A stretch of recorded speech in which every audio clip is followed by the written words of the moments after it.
Bam, we're recording. Hello to anyone who could be watching this. You're watching a game that was arranged through The Gauntlet, which is a community on the internet that gets together and plays tabletop role-playing games online, specifically mostly of the indie persuasion. You can find all the stuff The Gauntlet does at gauntlet-rpg.com, where you find all sorts of things The Gauntlet does, including blogs, forums, including the zine that the Gauntlet puts out, which is called Codex.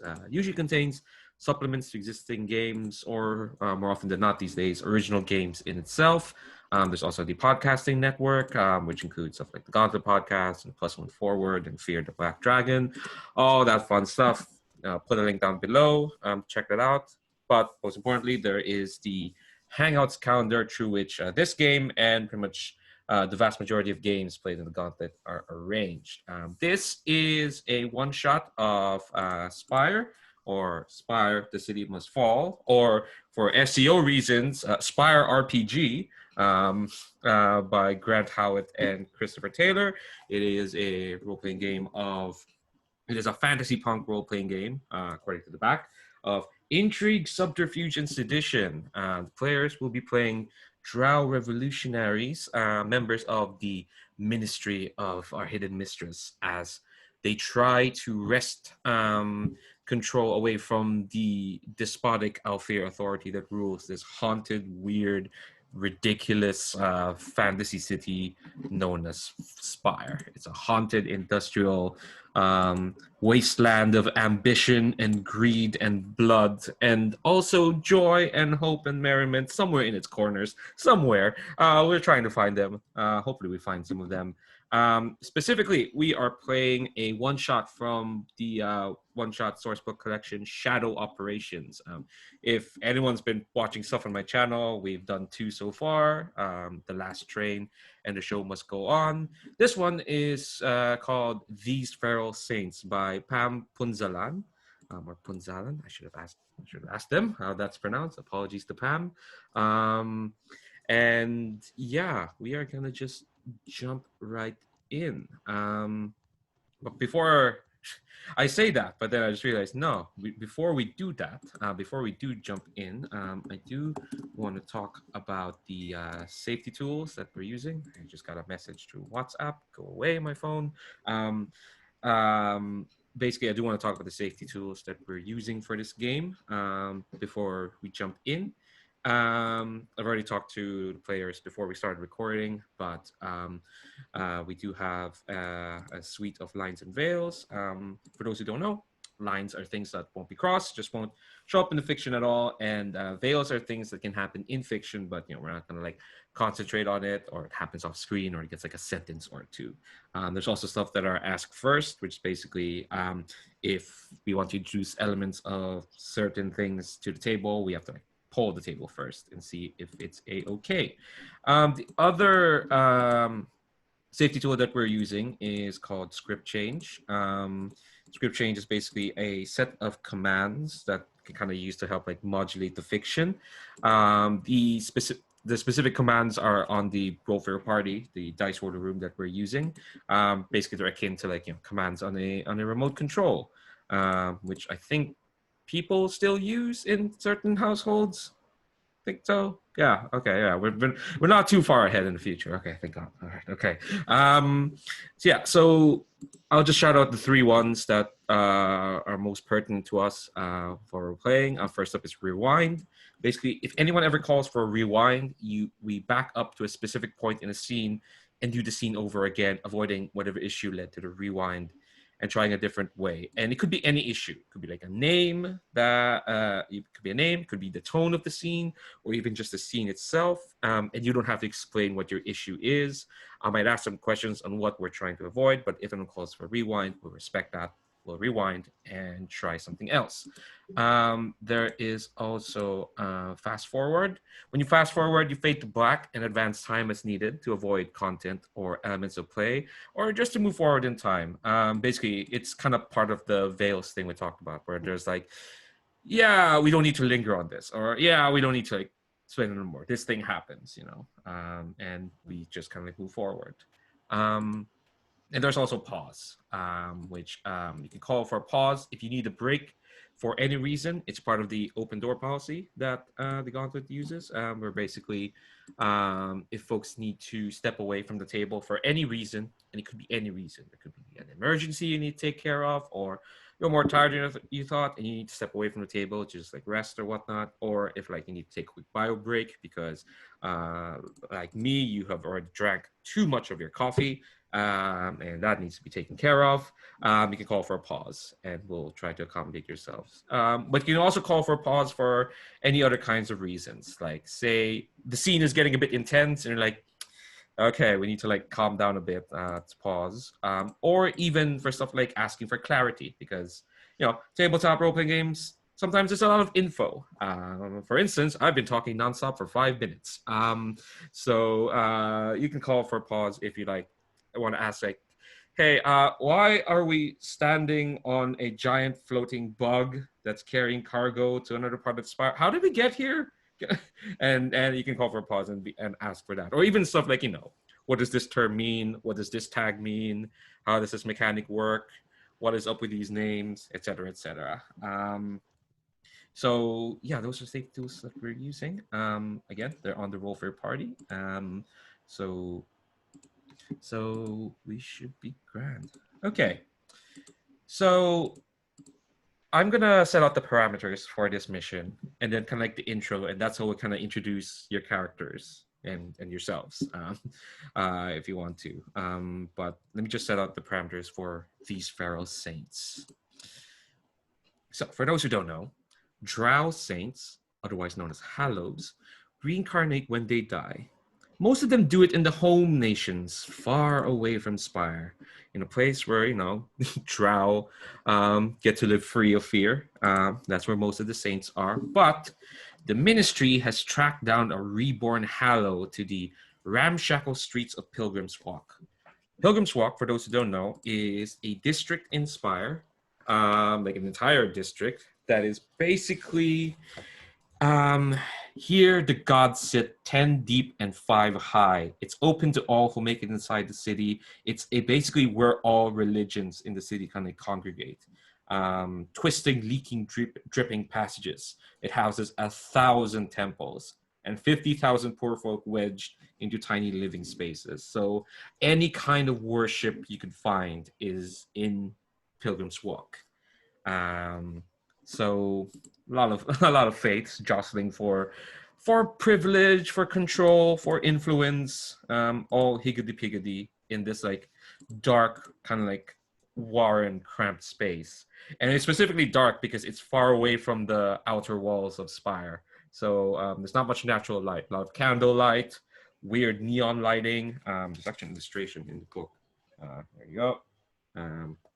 Lovely place. But as mentioned, the ministry has tracked down a reborn Hallow to Pilgrim's Walk. She's built up something of a following by performing healing miracles and feeding the hungry.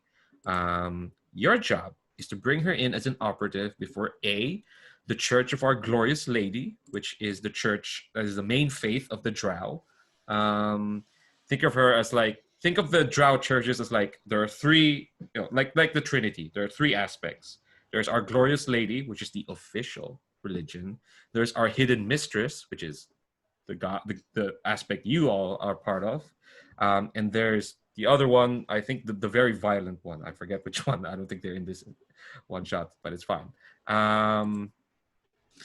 So yeah, you need to bring her in before the Church of Our Glorious Lady shows up and kidnaps her, believing her earthly vessel to be their property. Or a group called the Crimson Vigil, which is that is the third one, actually, the Crimson Vigil. Lovely folks. The Crimson Vigil sacrifice her to their goddess, sending the unholy mess of Pilgrim's Walk into fire and chaos. So those are kind of the stakes. Simple enough. Get to this living saint who is performing miracles. Just get to her before the other two arms of your faith get to her first. Because, living saint would be useful for the cause. Okay, so I'm going to describe the intro. So we're in Pilgrim's Walk. it is thanks to Paul's background there. Thanks, we can see the picture there. It is, as mentioned, a warren of like mazes, like different stories high. You got these walkways, you got these buildings, you got all these churches, you've got like it's an unstable location. They're inside rickety walls of the district, and there's like a confusing mix of like faiths and alliances. There are like workshops and poorhouses turning out, you know, stuff like holy water or devotional tapestries, evangelical pamphlets, sacred texts, all that. There is the main three-story thoroughfare called the Street of Gods. That's where the most successful and fanciest churches are. But that's not where the Hallow Saint is at. The Hallow, known among the streets as Brianna or Rose Blooming in the Void, has been walking the streets and spinning her miracles. I think we open with a procession, kind of like in a corner winding street, which when you say street, the buildings are kind of like 1 story tall and you can totally clamber over them. It's perfectly fine. There are walkways above you, but there is a clamor as, oops, I just realized that should be void, not the void. And there's like this like procession, and at the head of this procession, which is like a bunch of drow, like, you know, throwing roses and petals and specifically roses. At the head of this procession is the saint herself, Brianna. She is this tall drow whose hair is like carefully like curled. It curls up to like her shoulders, and she's wearing these like this simple kind of like shift. That's, you know, it's actually it's less of a shift, more of a dress. It started out as a shift, but it's been modified to add like a dress and a curtain. And you can see like the train behind her. It's like blending into this aura, this strange pulsing shadow behind her. And from that shadow grows roses as black as night. So she's leaving this procession of roses as she's walking, and her followers behind her, who are all dressed in black, for sure.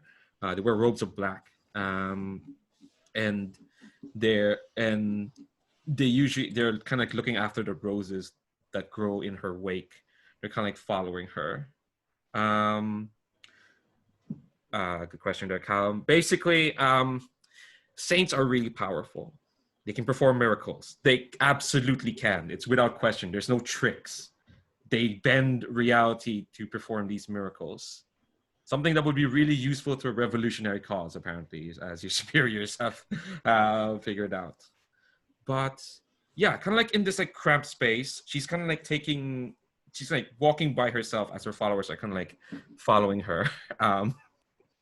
Hey, Callum, you don't have to do it. It's a one shot. You don't have to do what your superiors say. But yeah, as she's like making her way towards what seems to be like one of this like rather derelict kind of poorhouse on the end of the street. Let's zoom into your characters and see where they are. Here's where we get to introduce them. I think apologies, Paul. We're gonna go left to right once more. This is the last time. Next time we do one shot, if you're in it, like we're not gonna make you go first. But you're muted. Yeah, no problem at all.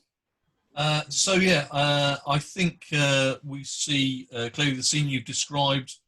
Brianna walking in front of this procession with all the followers behind her, and the camera pans up through these many layers of walkways and rooftops, and you see sort of Krell. You just see him lowering his mask, so you still never see his eyes, but his mask is coming down, so it's only his mouth showing, sort of similar, sort of like Judge Dredd style mask. And then you see him sprinting off with his god-bound rope and his god-bound axe in one hand, throwing his rope, swinging from walkway to walkway to catch up to the head of the procession. Nice. Hell yeah. Can you do like a quick intro about what Krell is about? Like, what their class? Yeah, sure. Krell this week is as always, he's a bound. So a bound is a character that is in tune with many gods, small gods that tend to be bound into items to do his bidding. And Krell's background is he actually didn't perform durance. He was a member of a cult or two. So I think he's quite he knows his way round this section of the city. Being a member of a cult or two in his past, this is sort of his home turf. Hell yeah. Probably has hidden here in this place. Yeah, quite a bit. That makes sense. You're on home turf. Cool. So I think the camera, as it is wont to do, fails to catch up with Krell because he's just too darn fast, as always. So it gives up and swings down. Well, where does the camera find your character, Dan? Oh, I think the camera swings down onto the procession, and then back. I don't know, 4 or 5 meters behind the last stragglers, and it finds Dumar, thin and hungry looking. Dumar is our Carrion priest. He's accompanied by his hyena Shark. And he is he's examining these black roses that are blooming from the street. Yeah. Can we get like a small insight into who Dumar is, like, and what the hell is a Carrion priest? For those who don't know. That's a great question. A Carrion priest is a priest of the god of death, Charnel, I think. Mm-hmm. He believes that corpses should be eaten to ensure appropriate progress to the afterlife. Dumar came to this calling through his durance as an occultist. He served in what are we calling the high elves? Elfir. Elfir. Okay. My mind got caught on 3 syllables for some reason. He served an Elfir master studying mysticism and magic, and when he finally earned his way away from this, he decided he would concentrate on the more visceral, on the flesh itself, and this is why he came to being a Carrion priest. Hell yeah. Sounds like a good vocation. All right. We should just mute WhatsApp. Sending me messages through this laptop, this browser. What's up with that? Okay. So I think the camera lingers on the rose that Dumar is like inspecting, and Shark is being like, oh, that's not a corpse, can't eat that. And I think we cut to another rose that's kind of like on the procession, and then we zoom out. We're still watching this procession, and then the camera finds where's your character, Callum? Where does the camera find you? I think Rolane would be on some sort of balcony, mezzanine space, slightly higher, observing the procession from there. A black rose somehow has grown close to him, and he starts pulling one by one the petals of it and feeding them to a very fat and ugly toad, which is kind of almost black, but like a very dark red and glistening like that. And Rolane itself is very corpulent for a drow usually, to the point which he doesn't really have a neck anymore. It's sort of like his head looks like directly connected to his shoulders. He wears kind of buffoonish purple and black robes, but they sort of worn out and somewhat in tatter, and his eyes are like bloodshot. Because it turns out that Rolaine is a blood witch. So blood witch are ritual magicians who have traveled to the dark heart of Spire, subject of another tabletop role-playing game. And I brought when I ended up there as part of my what's it called? Durance. Durance as a killer for the Elfane. Somehow ended up in the heart of Spire, and I came back with a strange and debilitating blood disease. But that thing allows me to warp the natural world to my will with my essence, and I can control blood and do things with it. And there's something like it's like my shape is. It's not that I'm overweight. It's like there's something else under my skin, really. So apparently you have a toad companion? Yes. It's good to know. So his name is Paruf. Okay. All right. Seems like a lovely chap. At least they eat the rose, unlike shark. They would eat anything, believe me. Oh Jesus. Okay. All right. Let's see if we can test that. Okay. I think you're watching this possession, and I think the camera cuts to like Paruf eating this toad. I think it's just to show off the CGI. There's apparently this show has a great big budget. And I think the camera gets tired of watching this. Like, all right, we've run out of money for the CGI toad. Let's move on. And Come on, it's a puppet toad. It's more Okay. like that crystalline, not Okay. lazy CGI. Okay, that's fair. Yes. Okay, that's good. Apparently, we have the budget for that. Okay. Well, it is a one shot, I suppose. So then, where does the camera find our inksmith, Carlos? So, sorry. I can't say the name. I say it later. I think she is closest to the procession. She kind of meddles effortlessly between the crowd, like someone passing behind a bamboo forest. Just imagine kind of like an older woman in like 1900s fashion, black dress and like a big hat with like flowers and stuff, blonde, white gloves, holding a notepad and scribbling something, saying like, "Oh, that's interesting," under her breath. And she's kind of following the train of the Hallow from as close as possible, trying to look from the crowd.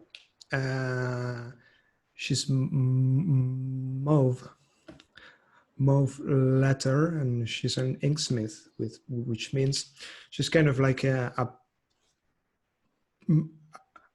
wizard of the press, or like or a pulp wizard or something like that. Like she harnessed the power of printed fiction and kind of wills tropes into existence, almost like she moves between fiction and reality like that.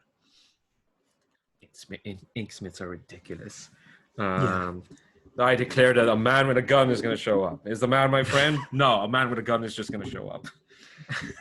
It's great. Twist. Yeah. Yeah. All right. So we've got our four players, our four characters kind of positioned all around this possession. So I think everyone is going to see as this like procession is snaking its way through Pilgrim's Walk, you see like there's this drow woman in a sling, kind of like stops in the middle, and it just goes, "Halt! Halt! I have been a devotee of the Hallows of our home nations, and yet I have not heard of the rose blooming in the void.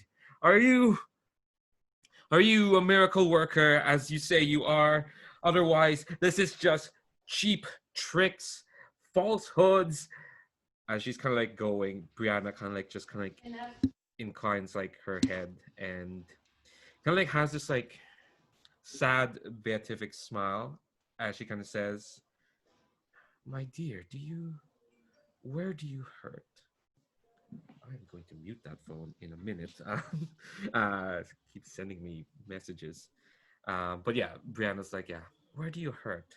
And I think the drow lady who has armor thing is just, "Oh well, what kind of, I suppose you're here to soothe my senses, to make the pain go away." And Brianna's just like, "Yes, I am. Hold out your arm." And with a bit of hesitation, the drow lady will like reach forward, and you can see that her arm is like not just in a sling, but it's almost, it's gangrenous, I would say. The kind of arm that doesn't look like it can be saved. And Brianna will like just gently take the arm and just give it like a soft kind of kiss on a finger. And all four of you, wherever you are, you can see it, and the procession can see it, and everyone around can see as from her kiss, kind of like this small aura of shadow starts to like spread around the arm, and the drow lady just kind of like, you can see it as well. Her doubt is fighting with what's actually happening, what's happening to her. But as the shadow fades into a wisp of like petals, whatnot, you can see that her arm is healed. And she raises up her arm for all to see, and is like overcome with like, you know, with tears, with like just a disbelief. And Brianna just like goes forward and envelops her in this like very lovely kind of hug. And I think like this drow lady kind of like joins the procession. I will say that, you know, like the procession is headed towards one of Brianna's like churches. To say, it's called, there's several locations throughout Pilgrim's Walk sprouting around called Brianna's Rest that are kind of like churches dedicated to her. So you know she's headed towards one of them. But I guess I'm curious, like, what are y'all's plan to like get to her? Because you know she's under threat. Part as the intro, and got the other two arms of your church or your different churches like eyeing her up. I guess I want to know like, and we can like flashback this to see like what your characters talked about, what kind of info they've gathered, what exactly they're looking for. We can like flashback to that if need be. But I guess I want to know, let's go reverse. Start with Mauve, if that's okay. If what she had plans, or even like what thoughts she had seeing that miracle. Oh, there's an audible gasp when she does that, and wow, it's true. You know, this is not a story. This is true. This is going on, and I guess I don't have a plan. I can improvise. I guess I don't know if we can let her get to the church, or that would make things difficult. So I'm thinking of just like starting a panic here in the street, and trying to get her to safety. Like come, like that. It's like, I mean, I know I smelled the blood, and I think I can get something going along those lines, like a fiction bomb, you know, Okay. here in the middle of the street. All right. Before we do that, because that sounds fun, I want to ask what everyone else is like thinking or planning. But we'll come back to that because that sounds like a good idea. Cause a panic on the streets. Why not?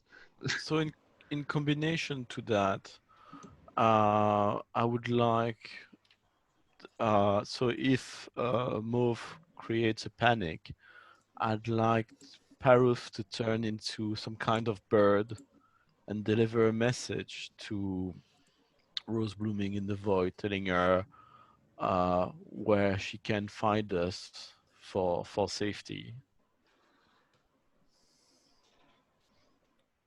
All right. So there's gonna be a bunch of rolls. It's gonna be fine. So that's Rollaine's plan. What about Dumar? Or at least like a reaction to the miracle.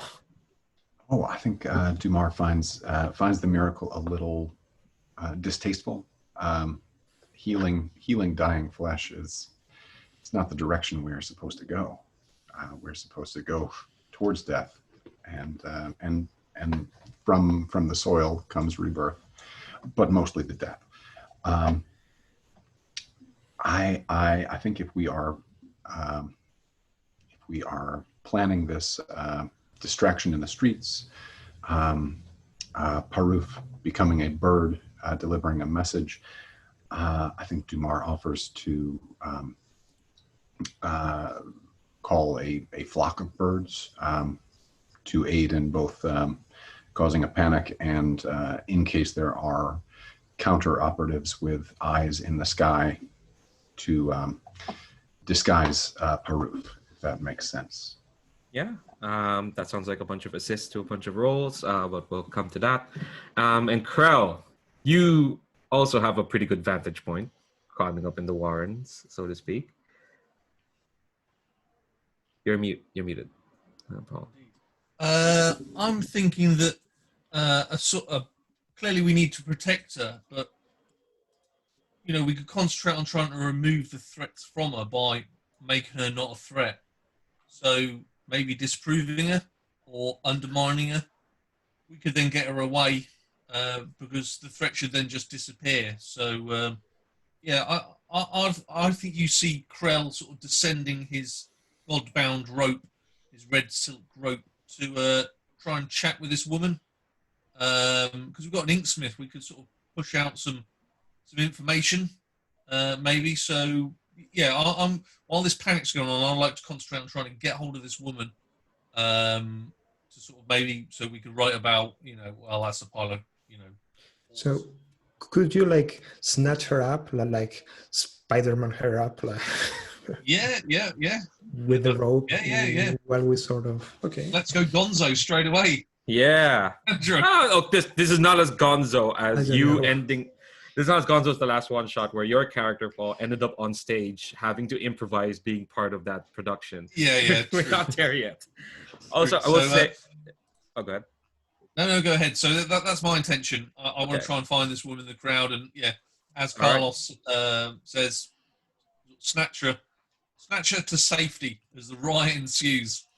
Okay, all right. This all sounds like a bunch of very good plans. I also say that first off, we have extended time here. Like we have 3.5 hours, so time to wrap this up. Also, we can play fast and loose with timelines. Like we don't have to concentrate on one single bad or good day. If time needs to move forward, we can absolutely do that. The main thing is we get to a satisfying conclusion for today. So, Mauve, we come to you. You're trying to incite a panic. What do we see as you try to do that? I know a spell. I think it's a spell at least called Common Fears, which means I kind of can try to tap into the zeitgeist of the community and try to feel what people are afraid of around here. But then it says that I have to embody that fear with acts, clothing, or speech. Like maybe I was dreaming too big. When at a glance I thought I could just create a panic, but no, it's fine. We can do 2 rolls at once because you need to cast the spell first. Yeah, that's the thing. It'll be fine. So maybe I think I can whisper in some ears, like Yeah. that's something's coming, but like the right thing that would get the crowd here to stampede. Yeah. I Well, could, make an act and say, loudly proclaim that something's coming this way. Should I cast this current fears? yes, I will say cast it first so you know exactly what the right thing to say. Right. And then we roll to see if you can incite the panic. But because you're going to embody that, if the spell goes right, you will gain mastery. What that means is you get an extra die. But let's talk about rolling. What to roll? How to do an action roll? Okay, cool. So whenever you do something and the outcome is uncertain, what we're going to do is we're going to build a dice pool of d10s. So first off, you start with 1d10 for good luck, and we go for the highest die of whichever one you pick. So it's not like you rolled a 30 or a 25 or a 3 somehow. So first you start with 1d10 for sheer luck, and then you're gonna see if you have a relevant skill and a relevant domain to the roll. It says the spell needs investigate occult, which you already have. I have both, yeah. Yeah, so you get 1 for investigate and another die for occult. So that's 3d10. And usually you can get a 4th one if you have like a knack or a ability that gives you mastery. But 4 is like the highest, but 3 is pretty good. 3 is pretty good. You're going to want a success is going to be 6 and above, which will be success at a cost. So you want to roll that, but yeah. Okay, Yeah, I can see what I've rolled here. Yeah, okay, that's a lot of dice. So a lot more. There's more. Okay, so you roll. Are those 3 red d10s? Did you pick those? Okay. Here. Okay. So for what I'm gonna do is. I messed it up. I was trying to create my hand of dice. Sorry. No worries. Okay. So what I'm gonna do is I'm gonna move some dice over here to the corner underneath that pink D3. Oh no, things are moving. Hold on. What you can do, Carlos, is you can select multiple dice and just press reroll selected instead of creating new dice. Okay. Yeah. So. Which I'll say okay, yeah, the one from the corner. Yes, underneath the pink die, the pink box with the 3. Got it. Okay, so select those 3 and so what's the highest? 10. Hell yeah. Okay, what does this look like when you cast this spell? How do you cast this spell? Like, I think it's like I get like I'm moving like I'm stepping between worlds, I get like the sound of the flashes and the smell of the ink and kind of an inky whisper all around me, and I sort of can tap into what people have said or are thinking. And yeah, I think I look removed from the crowd, but I'm standing right in the middle of it, and around me I see like this ghostly, inky world, and there's just stuff coming, stream of consciousness into my consciousness, and I'm scribbling down in my notepad, and I know exactly what buttons to push. Yeah, I will tell you because a 10 is a critical success. Yeah. So here's what the crowd is worried about. And the crowd around you are kind of like devotees of Brianna. So they're worried about specific threats to her. So you know that, the 2 arms of your church, the other arms, the Glorious Lady and the Crimson Vigil, which I'm going to look up in a moment, Our Lady of Vengeance. Okay, they sound like fun people. They sound incredibly fun. So they're kind of here. But I think what you get from the crowd is specifically who here in Pilgrim's Walk represents them. You hear talks of this lady, this this member of the Crimson Vigil named Vira.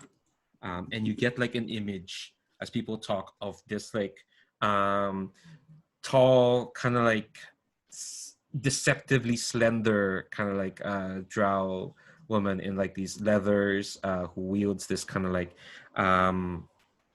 who wields like a short sword next to like her belt and whatnot. She looks. I think the image you get is like, yeah, this weathered looking kind of like slender drow lady but looks like she's like tensed up. She's coiled. And you see like images of her leading like a bunch of firebrands who have been harassing different temples of Brianna.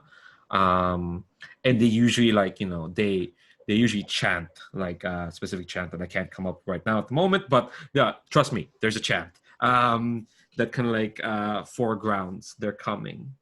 So you get that. That's one of the major fears in Brianna's possession.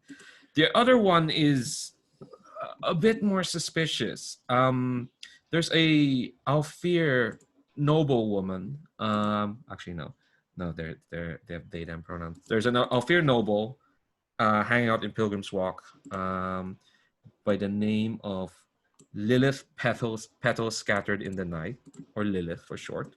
They're what's called a warrior poet, and they've been bringing their group to just like the edge, and I think you even see it as well, just like on the edge where there's a crossroad. You see like a group of these scouts, kind of like drow who worship a specific Alfir person, and they've got these like masks that are kind of like, they got a pointed beak and three pointed like spires, for lack of a better term, come up from their mask. And they've been watching your drow Hallow in the distance.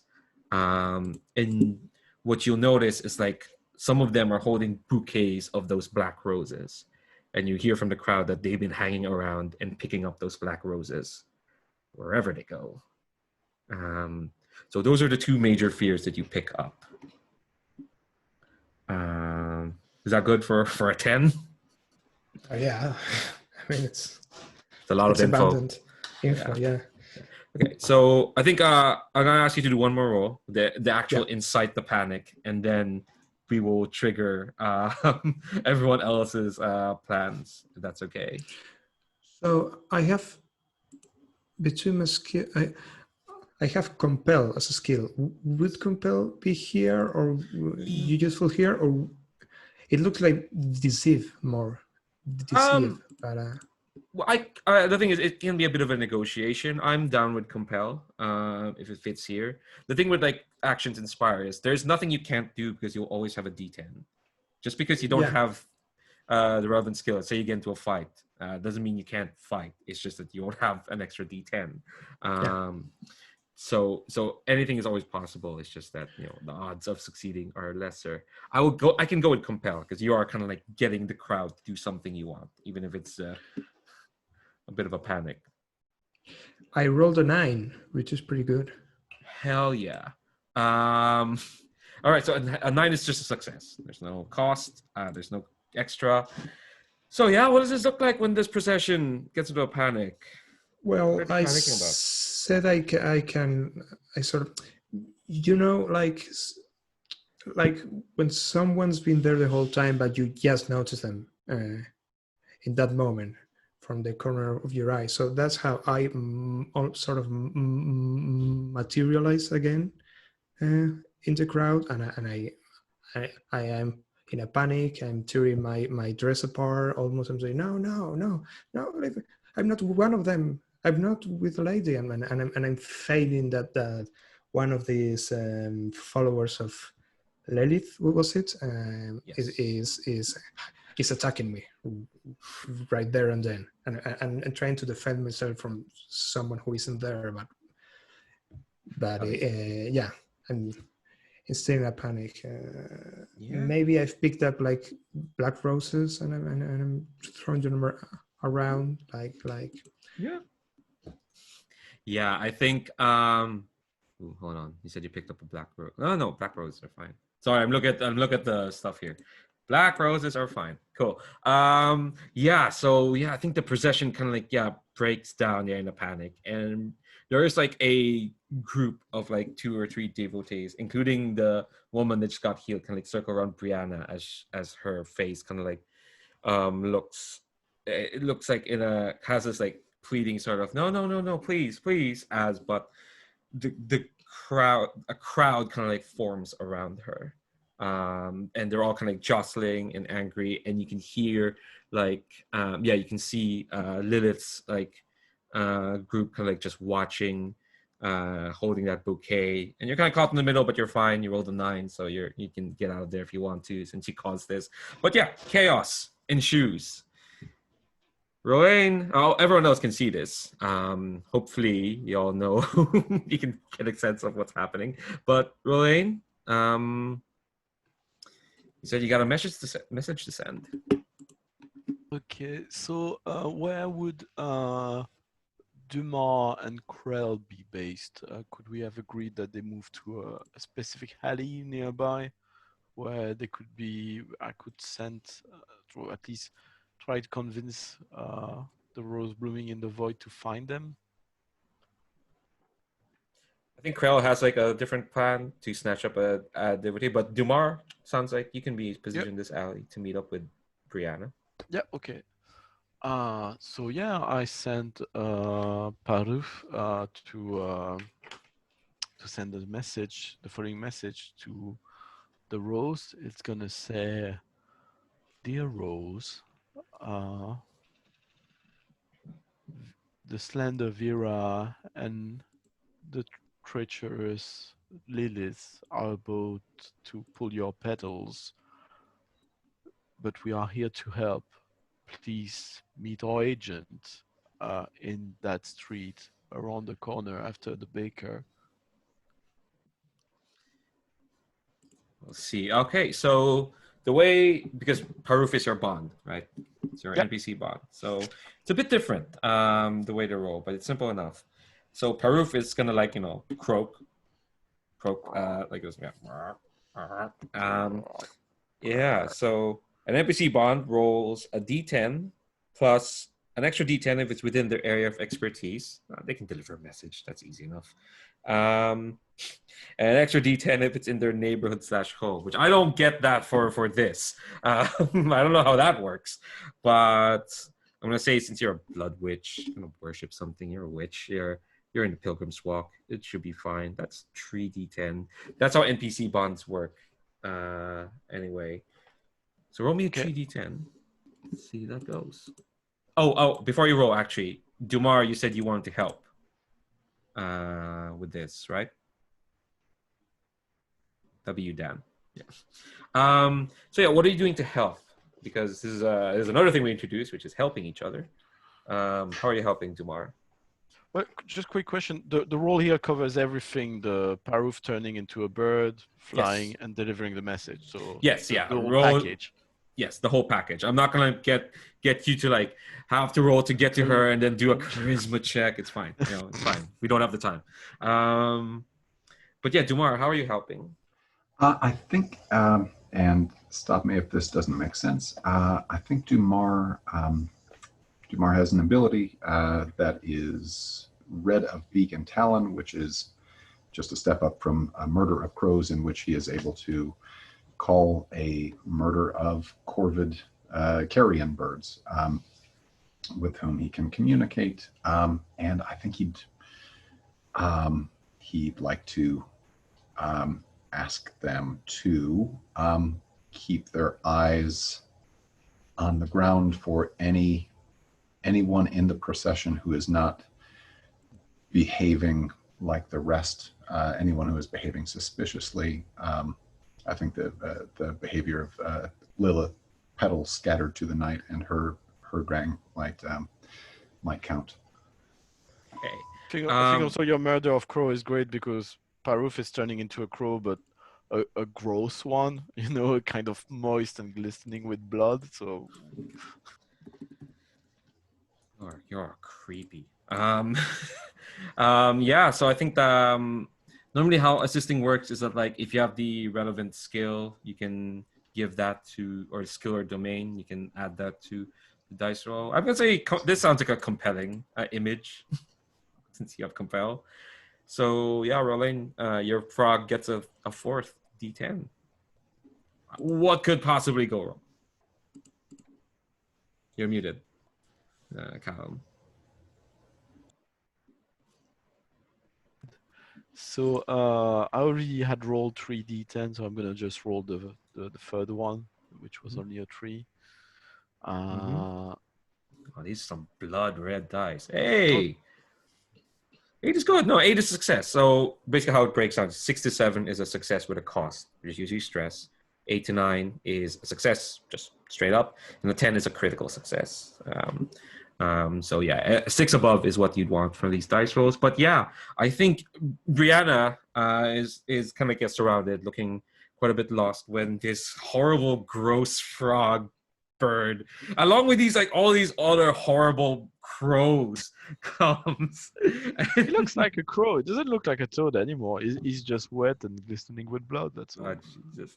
Yeah, I think yeah, she delivers this like message, and she kind of like reads it, and you can, I think, Krell, you can see from your vantage point that some of her followers are being like, no, we should we go here?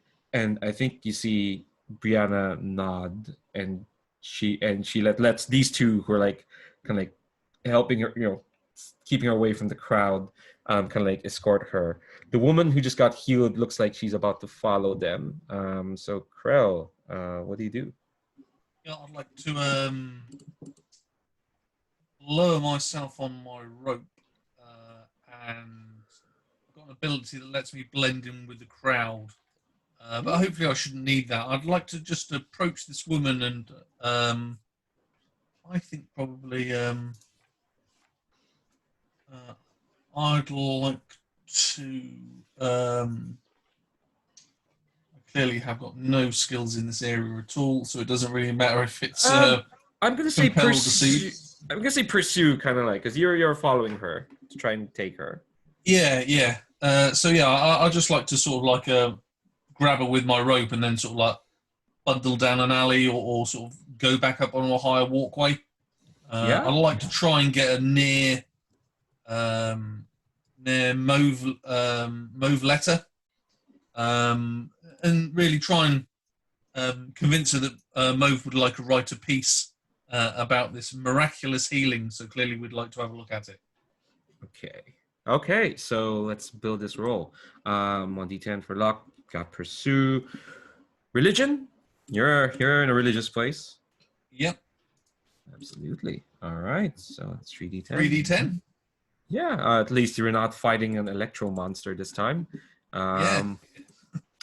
God, that fight went on for a while. All those 4s, all those 1s. A lot of bad rolls. Yeah. Let's see what we get. We've got a 9. Hell yeah. All right. Jesus, y'all are gonna motor through this one shot. Where is This game's easy. yeah, it's not that hard, is it? Yeah, okay.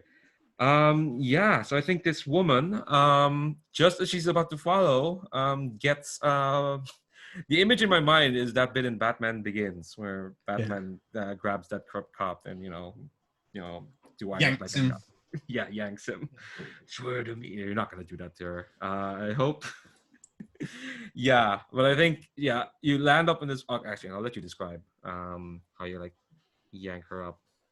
Yeah, so I think my rope is over one of these walkways, and as I sort of push through the crowd, I sort of grab her by the waist and then sort of yank myself up my god-bound rope onto this walkway as I sort of spin around.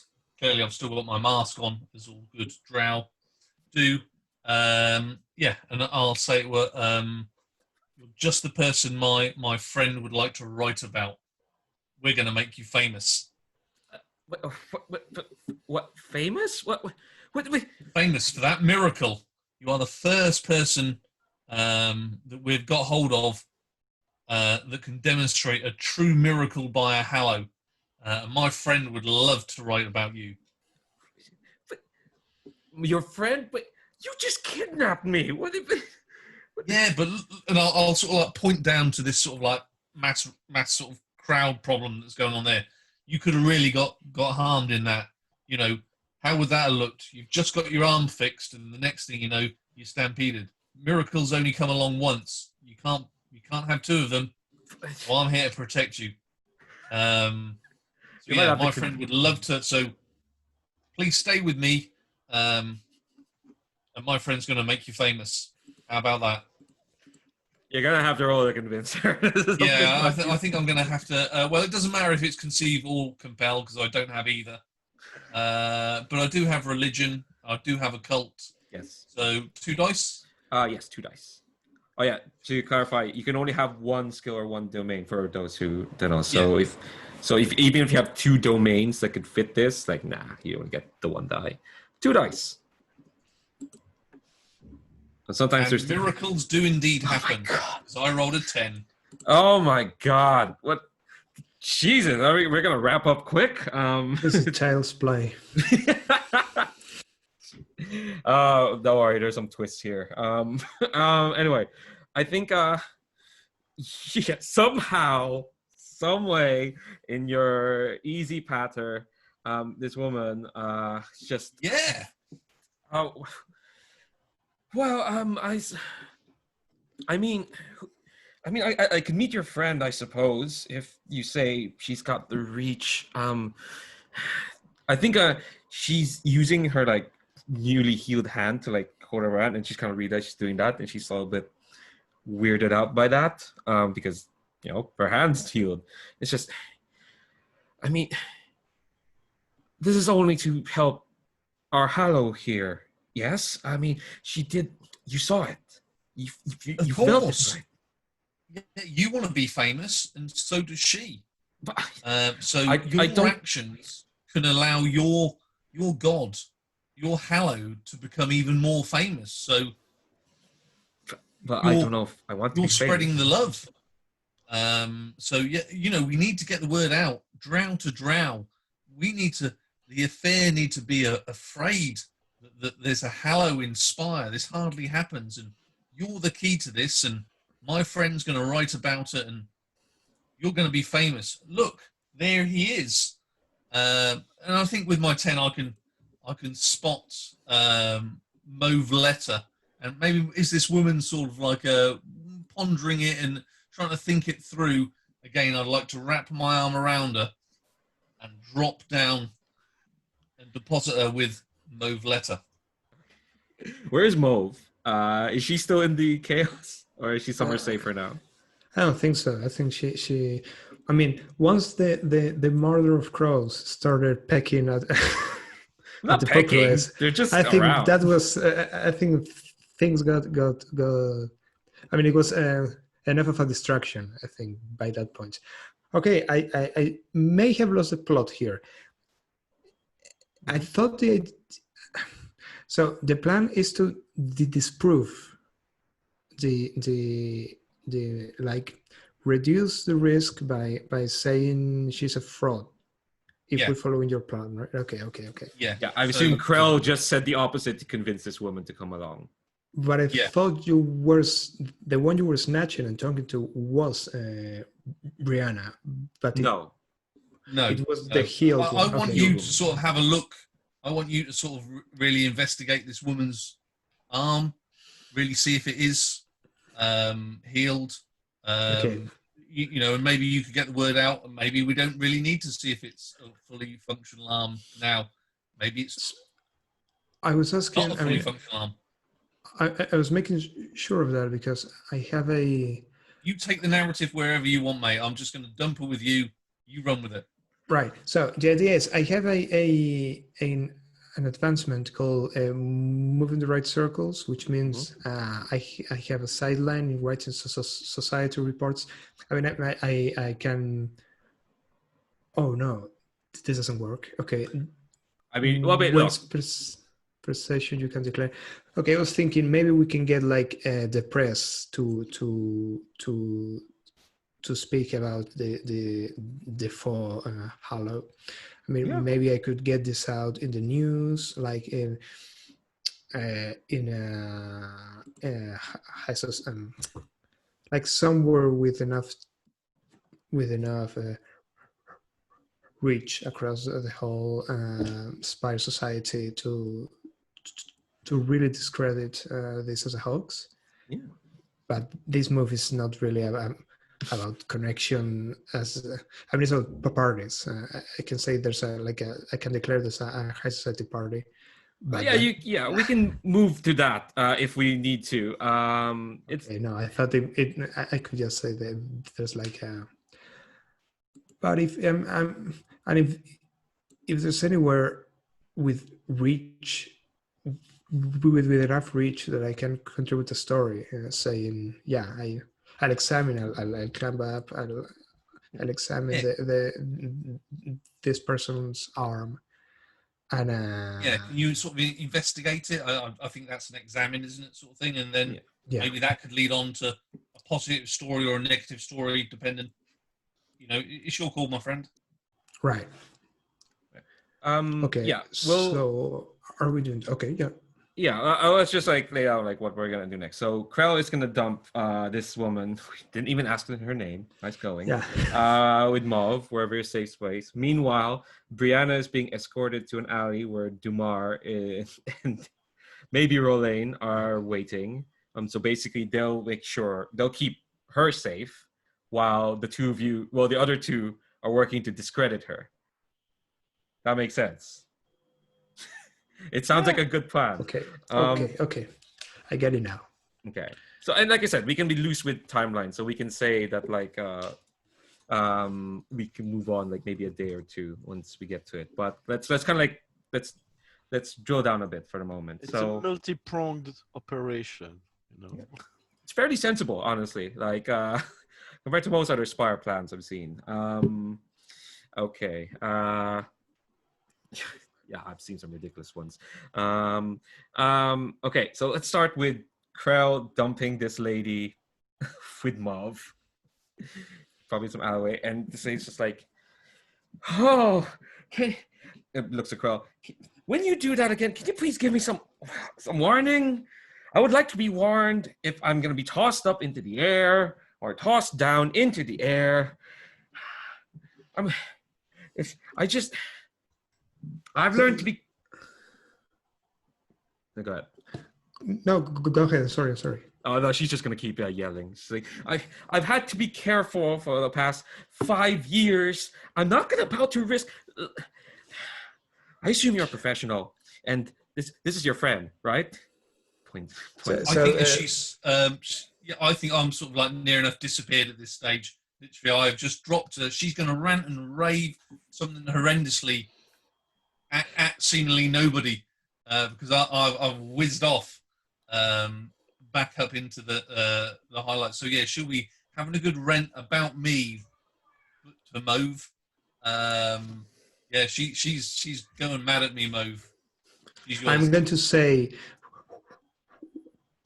which friend are you talking about when he has disappeared? Because I figure she's very shaken from all the sudden stuff that's going on, and I'm going to sort of touch her a lot, like touch her face, look at her eyes, and say, "Oh, you just seem to be concussed. You've had a fall or something." I'm going to try and disorient her more, talking a lot over her, saying, "Oh, you're in terrible shape. Where have you fallen from? With which friend are you talking about? Do you know where you are? Do you know where you were this morning? Do you know where do you live? Why are you talking to me? I mean, do you know where we are?" And sort of touching her. Poor woman. Yeah. Okay. Shake her to believe, oh, this is like not happening. Okay. All right. Okay. Cool. That sounds like a role to like, and I think with the success, she'll kind of be at your, well, not mercy. She'll be like, cool. Okay. So I started with 1d10. I can see this as a compel as well. You're less like deceiving her and more like just kind of like. Yeah. In this case, I can see that too. Yeah. Yeah. And another 10. Oh, Jesus Christ. What is up with the dice? Okay, no, it's fine. It's fine. It's all good. No. Celebrate your successes. It's fine. No, it's fine. I think here because it's a crit, I'll give you something. I think as you're kind of examining her, you don't know where you find it, but when you like examine her arm, suddenly you find this like small black rock in your hand, as if like you suddenly just kind of picked it from somewhere on her person. But she's like discombobulated. She's like, I've never felt better. I've heard talk of this new Hallow, this Brianna rose blooming in the void, and I thought it was poppycock, but no, she kissed my hand, and I've never felt better.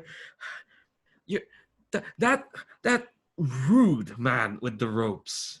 He said he would bring me to a friend that would help me spread her word. At least spread the miracle. I assume he was talking about you. Well, there's nothing I can spread the word about other than you look very out of your mind, and you know, I keep gaslighting her now. Say, I mean, this is kind of terrible, but I hope it's worth it. But I say, yeah, like, what do you want me to tell a story about how you went out into the streets and saying you have been healed by someone who isn't around here, and you I mean, I think you should go home and No, I just she did not only healed my arm, but she healed all my aches. She healed all my troubles. This isn't like what's peddled in places like Iron Strike or the markets or in Silver. No, this is for real. This story has to be told, ma'am. This has to be shared throughout Spire. It has to be. okay, then tell me all about it. I will. I will. And I think she will just keep telling his story. And I think you can cut away from there. We'll give we should give her a name for one thing. Her name is Adahir. Yeah, I'm looking at this list. Yeah, there we go. Adahir, and I think she just gives you like the goods, and we can cut away from there. So basically, she'll be around with you next when we come back to you. But let's cut to the alley where Rolaine has directed the Saint to be. So Brianna is gonna be like escorted by like two of her followers. Who's there in the alley? Can I show up there? Stepping downstairs, Paruf is flying to my arm and landing and reverting back to his toad form. So I pet him in my arm, and thanks for accepting our invitation. We know that you are in high demand, and please be assured of our good intentions towards you and your cause. Well, it was a curious invitation, with a most curious messenger, I felt. And you're quite right that there is much to do here in Pilgrim's Walk. There's much to spread. But given the way you contacted me, I felt it would be wrong. Sorry. I felt it would be wrong to say no to a meeting at least. Yeah, I've learned that peculiar and original invitation were usually successful. But please, you already know Paruf. I am Rolaine, who had the chance of creating some bond with that magnificent creature. And here is Dumas. And I wave towards you so you can introduce yourself as well. Well, niceties are niceties are nice. It may do us well to transport ourselves to a second location. My eyes in the sky tell me that there are people about drow about who have worse intentions than we do. Oh, also, this is my hyena. Her name is Charp. Charmed to meet You see, we the two of you. Well, all four of you, I suppose. I think like before her supposed to say anything, she'll lean forward and like give Shark a pet. If Shark's okay with that. And I must say you are a curious bunch. Pray tell, I've not seen you in any of my churches, nor in any of my processions. What has brought about your interest? Well, let me be honest with you. Our interests are somewhat similar to those of Vera and Lilith. However, I would say and hope that we are much more welcoming, and those interests, we are much more keen on making sure those interests align with yours rather than trying to what's the word, force you into any course of event. Speaking of which, as the place is rather dangerous, would you prefer that we come along with you to a safe place of your own, or would you wish us to take you to one of ours? It's really up to you. I think actually this might be I'm gonna say this is a roll. She is gonna come along, but I want to see what if there are consequences for this conversation, if that makes sense. So let me see. What do both of you? Who wants to take the lead on this? Because I think it was Dumar who first suggested that to go to a safe spot, but obviously Rolane is like adding in the charm this. So I'll be fine with whoever wants to make the roll, and the other person is assisting them. I assume. What is involved, and is reputation involved? Oh yeah, one of your resistances is reputation. Shadows. The other ways you can be harmed isn't just through mind and body. There's shadow, which is like your standing in the underworld, like your cover, your and there's reputation, which is again how you're known, and silver is money. So there are many ways that you can be hurt, not just through mind and body, or blood, as this system calls it. But yeah, I think she has this like curious look. Curious, I mean she looks curious, not that her look is curious to you. But yeah, who wants to like try to convince her or make the roll? Y'all are rolling 10, so. I think Dumar can take the lead if that works for you. Please do. And do I give you support in any fashion, or does that work? Yes, yeah. When you assist with a relevant skill or domain, you can add an extra die. So I will do that. This sounds like we are. This sounds like a compel. Does that sound right? Yes. Compel. You get one die. Compel. Religion. You have Perfect. Religion. Yeah. And Rolane is adding a fourth die. I will say there is a difficulty of 1 to this roll. Difficulty means I take away a die from the dice pool. It only goes up to 2, thankfully. There's not like a difficulty of 4 because that's unreasonable. So you'll be rolling 3d10. Okay.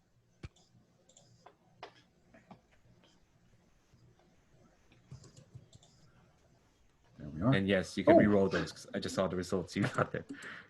What did you roll? Let me see here. I have a 10, a 3, and a 4. Oh, Jesus. Okay. All right. 10s keep rolling. They don't stop. They don't stop coming. They don't. Okay. All right. Okay. I think she kind of like give this like soft kind of laugh. Not even a laugh. And I think it's like a soft kind of like murmur underneath her mouth. She says, "Vira and Lilith. Oh, they are souls in torment, it seems. I only wish to give people the joy that they need in life.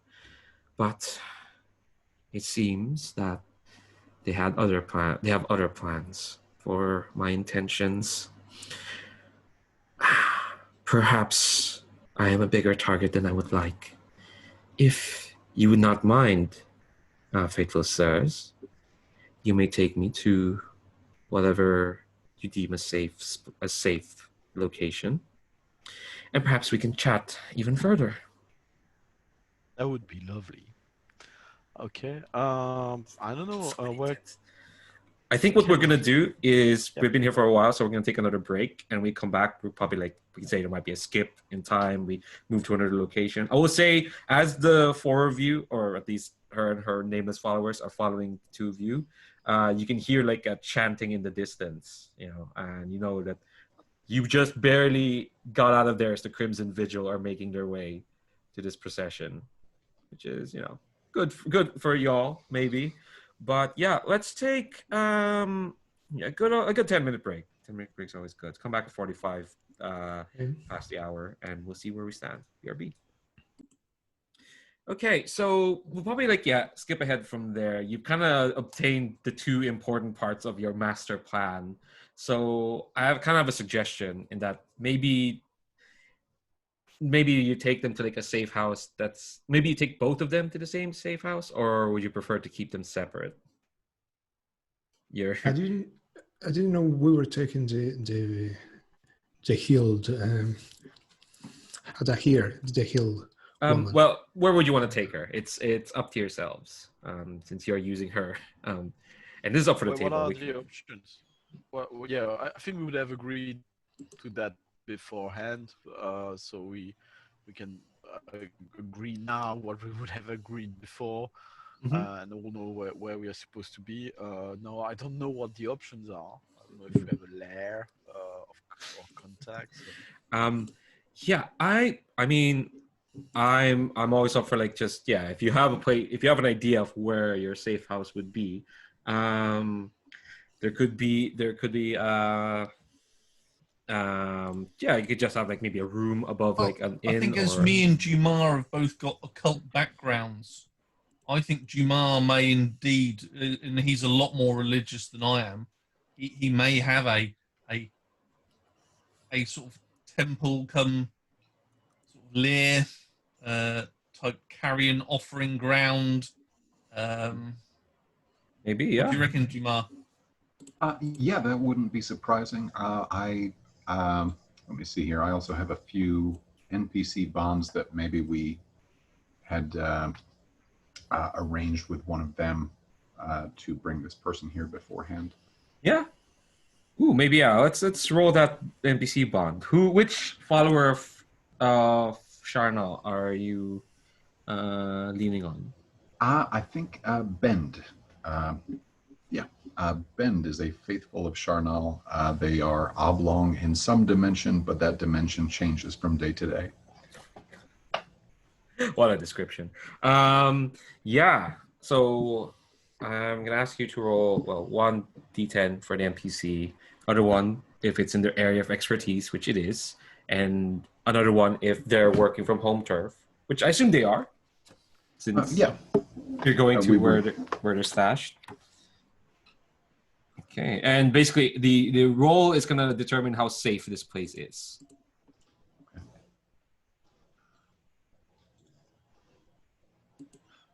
All right. That is a 5 is our highest. Oh, okay. Okay, so let's see. NPC bonds. What happens to oh yeah, I remember last time you rolled an NPC bond. That also didn't go so well for your friend. It's true. Yeah, they got captured, weren't they? Okay, I think I think this is for this temple of Charnel. I'm gonna say that it's fairly squeezed in. It's like a 2-story kind of tenement building, and you can tell the buildings next to it have been built to get as much space as they can, so it's like it's boxed in, and it looks out of place because next to it is like a very lovely as lovely as a temple can be, to like the temple of the weeping whale or something like that. I don't know. There are thousands of faiths. Yeah. Oh yeah. No, it's followers. Yeah. There's like a congregation going on right now, and they're all making those noises. So not great real estate. And next to it is what's the name of this church? There's a specific church I have in mind. Next to it is yes, the Hallow Knights, who are a bunch of literal gun worshippers, who bless their guns, who worship bullets, who their sacrament is gunpowder, and they're letting off a racket inside. So it's a noisy thoroughfare where you bring where this safe house would be. I will say right now, because you offered this tomorrow, I think Brianna, that's where Brianna is going to go, because this is a 5 for sure. But and also you will incur stress. So awesome. stress is great. Go ahead. Okay, I see stress is great, but no, it's not. But okay, so here's how stress works for those who don't know. Whenever you get hit by when something goes wrong, you'll take stress to one of your resistances. There are 5 kinds of resistance, and the one you're going to be hit. Sorry, jostling stuff on my desk. The one you're going to be hit with is your shadow stress.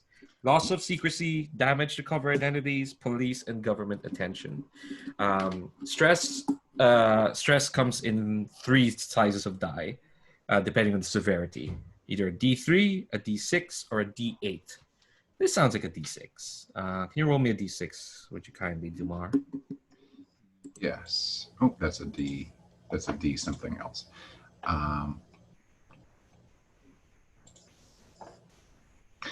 3. 3. Okay. 3 is not so bad. So that goes to your shadow stress, which you have resistance of 2, so that kind of like deflects 2 of that stress.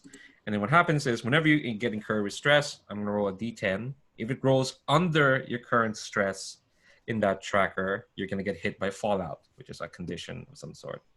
Don't worry, you only have 1 stress thanks to your resistances. I rolled a 6, so there you go. You're fine for now, but the stress accumulates. There are like 4 ways to get rid of stress. One is your refresh mechanic, which you get not only as part of your class, but everyone has the refresh, eliminate an enemy of the ministry. That's always going to be there. Second one is to lie low. That we can't do that here because that's for campaign stuff. You lie your character low, take a break for a few weeks, that get rid of stress. Third one is like do something that would fictionally relieve that stress. We saw Krell do that when he had a smoke. That relieves some stress, or stuff like go to see a doctor, pay money to firm up your cover identities. The fourth way to relieve stress is to get hit by a fallout. This is the most costly way because fallouts can suck. Fortunately, we probably won't see that much. But yeah, so Brianna's going to be in this like rather tiny temple of Charnel, and I think Ben is kind of like apologetic / angry that you brought this living saint to their temple. I think Dumar, Ben is kind of like, you brought her. You brought. Yes, it's fine. Everyone knows there's not much money in death and corpse eating, not as much as in whales or guns. But Dumar, we're not here for the money. We're here for the devotion. Exactly. And so is she. But she's not. I mean, yeah, she's not going to bring in money, but you know what she's going to bring? She's going to bring attention. We will have to keep that minimized then. Good luck, but Mar, whatever you're planning to do with her, she can't stay here for more than a day. Okay? I don't know what you've been doing lately, but Pilgrim's Walk is abuzz with her, with these miracles she's throwing around. I mean, I don't care that we don't get as much devotion as we used to because, you know, things are noisy about. That's fine. We only go for the true believers. But she's not only is she drowning out everything else, but that kind of exposure, who knows what it could attract. And first, you look very tall today. I try. But have I ever led you wrong? Well, and they start listing a few times. Brianna seems charmed by this place. She's petting a hyena. It's all good. But yeah, this place is not doesn't seem as safe as you probably would have liked. Well, it's just a falling point before we go further. You know, to build up confidence and to come to a better understanding of one another. I mean, tell me, what are your projects? I think as I think that over, do you mind if we cut away for the moment? Then I'll come back to you, Rolane, because we've not seen Mauve or Krell for a while. If that's okay. Yeah, yes. Sorry. Yeah, but we'll pick up with what you say because that's interesting. Fine. Okay, Mauve, you have this. Let's focus on Mauve. Mauve, you've got this woman, Ada here, who is telling you everything about Hallows, Drow Saints, and how she knows that this one is totally legit, because you kind of brought her into your confidence. So what are you planning to do with that info? Yeah. So, sorry. So yeah, here's something that I can imagine myself talking to Krell about, because she's telling me that, and I myself am conflicted. I can still tell fiction from reality, and I know that the miracle we saw is real, and I know that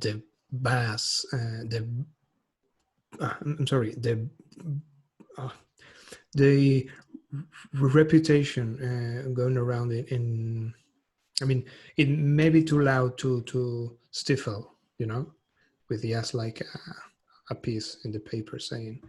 But I myself think she's a real Hallow, and I don't know. I don't think this will work, or it will be as fast. I mean, I don't think I can make it work. Ooh.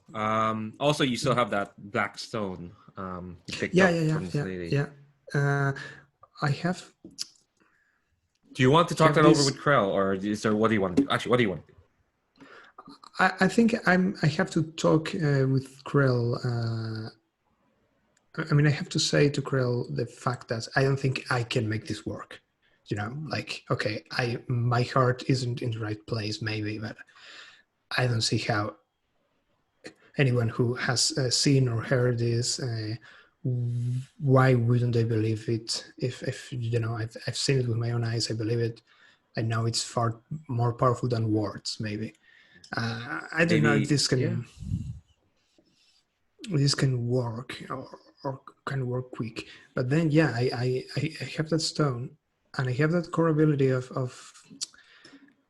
finding something out of place, which I don't think applies here. But maybe for the sake of brevity, could I ask you if I can tell what's wrong with the stone in and the woman?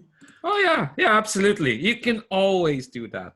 Let's frame maybe you're meeting up with Krell in a walkway or someplace, looking above Pilgrim's Walk, and she's out of here behind you, is watching or following you as you're heading away to find Krell, and you have this stone, and you can always ask.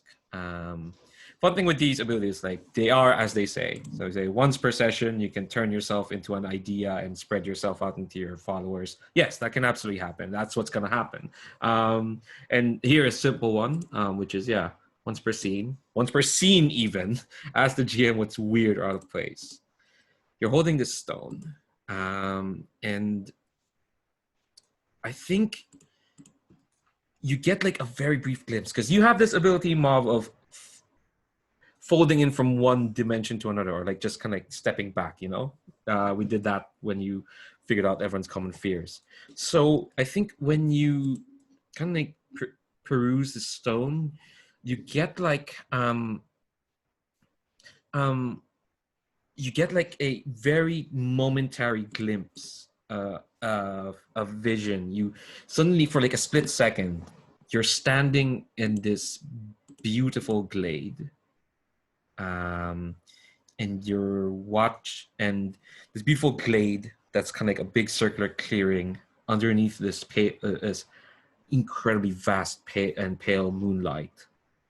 In the distance, you can see this drow standing in front of this incredibly tall mirror, and then suddenly the vision's gone, and you're holding the stone as Ada here is like babbling behind you, talking about her favorite saints and whatnot, and you can tell that like you're gonna need to incur some stress if you want to see more. It's either gonna be blood or mind. Oh yeah, it can be either. I mean, Okay. Do you want to do this now? I'm just things will happen. I'm just saying. for pacing, maybe not now. But I do want to bring Carol apart and tell him, well, whatever you say. You know, I don't think if we can pull this off. But this, and I show him the stone. This is the story that is kind of leading me now by the nose, and I tell him to hold it. You know, I'll look a bit skeptical. I'll say I'm okay with spoken tongue. Just tell me what you saw. Well, I guess I had a vision of. I mean, I'm going to go back. This is far more interesting than anything else now for me. But that's I'll keep an eye on you, you know, just in case it. Yeah, I think that monkeys with your mind. I think there's more to the Hallow than we think, but maybe not what we think there is. And this was on Adahir's person, I think. So you think we could use this to disprove her, to discredit her? I don't know, but maybe you try to get some to fish something subtly out of Brianna about what this may be. I mean, if she knows. Yeah. I'll say I'm more suited to combat really, but yeah, that's fine. I'll see what I can do. Yeah, leave it with me. I'm more than happy, mate. Yeah, I'll get on that right now. Okay. Did you pass the stone to Krell? Who has the stone now? I think so, but he didn't take it, so I'm fiddling with it with my. Okay. My because of your and Krell didn't get the vision because he didn't have your ability. Probably. Okay. I'm more than happy with what he said. You know, he's my friend. I'll take that as reasonable gospel. That's fair. Cool. So we'll come back to Krell in a moment, but I do want to know, like, you've got this stone, Mav. What do you want to do? I want to go back in and see who the drow is, or what does it tell us about the Hallow? Okay. Which I have no idea really. Roll me a D3. This comes in the rules. In the roll for your party, do you see those dice that have the Roman numeral 1 or 2? Yeah. Yeah, those are D3s. So if you roll one of those, there are some things that to activate is just going to cause stress. Like there's some spells and there's some items. To activate this, you're going to incur some stress. It's a 3. Oh bother. It's fine. 3 stress. The beginnings. It's just the beginnings. I think this is gonna go to your. No, it's gonna go to your mind. Which is good because you've got. So the +2 I have is like a buffer or something like that. Okay. So basically, the all account will be like the 1 stress. So okay, that's good. Let me roll this. I was not going to roll underneath a 1. That's an impossible ability, but I will just roll regardless. That's a 4. So yeah, I think you hold this on your hand, and now you know that there's a vision. You can just like come in, and yeah, you're in this vision, and whoever you're looking from perspective, because you're in there now, instead of a split second, they're walking forward and they're shouting, Ariadne, Ariadne, no, don't, as they're walking towards this drow who's standing from this mirror. You can't see you can't see who this drow woman in front of the mirror is, but you can see her reflection, and her reflection is Brianna, as in the woman the saint that you saw, all resplendent in her holy glory. She's crying in the reflection, and she looks like she's shaking her head, the reflection, even though the drow woman in front of you isn't shaking her head. And the person from your perspective grabs this woman and says, Ariadne, we need to get away. This is not a safe place. And turns this woman around, Ariadne, who looks into you, Mauve, at your perspective. And she says, but Vera, she can give me power. That's what we... And before she can say anything else, her throat hitches, and there's this like horrible sound of a blade plunging into her back. And Vera, or the perspective, I already gave it away. The perspective you're looking through, Mauve, looks over your shoulder as she shouts like, no! And you can see that the reflection has extended out their hand, and the hand is like turned into these like horrible sable blades. And she's stepping out of the mirror. And then I think the vision goes. Well, out of here behind you is just like, are you even listening to what I'm saying? I nod with a brief look of panic as I correct my bearings, and I nod mechanically towards her. Okay.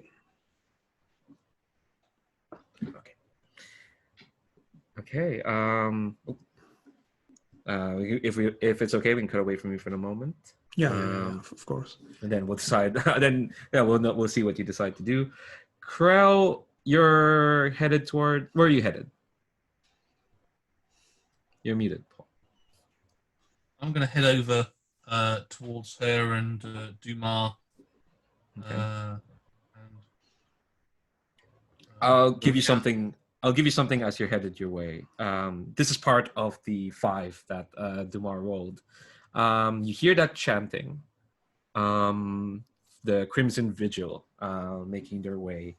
And you can see that you're almost parallel in your journey. And right ahead is... You didn't... Obviously, Mauve is one to see her, but you see this, this tall, lithe, slender drow in, these combat letters and this short sword. And her face... I think she's got these, this crimson kind of, makeup that kind of, extends around her eyes. She's dabbed with blood, and she's leading a group of let's say 4 other adherents of the Crimson Vigil. And I'll say, because you're bound, you're Batman. You can get to where Dumas and Rollane are before Crimson Vigil can. Yeah. So I think you see me coming in at some sort of high speed, coming probably. I'll be using a walkway. Clearly, they're coming in by ground, so it's a lot more crowded for them. So I finally sort of get in front of them, and you see me descend a rope and sort of come in and see Dumas and Roland. And, I'll say to him, I said, the Crimson Order's on its way. But Mauve, she's found some sort of weird stone that's given us some sort of weird vision. That came from her, so there's something definitely creepy about her. But we've got some enemies inbound, we need to prepare, either move her, get rid of her, if we don't think we can hold her, or we engage. So, Do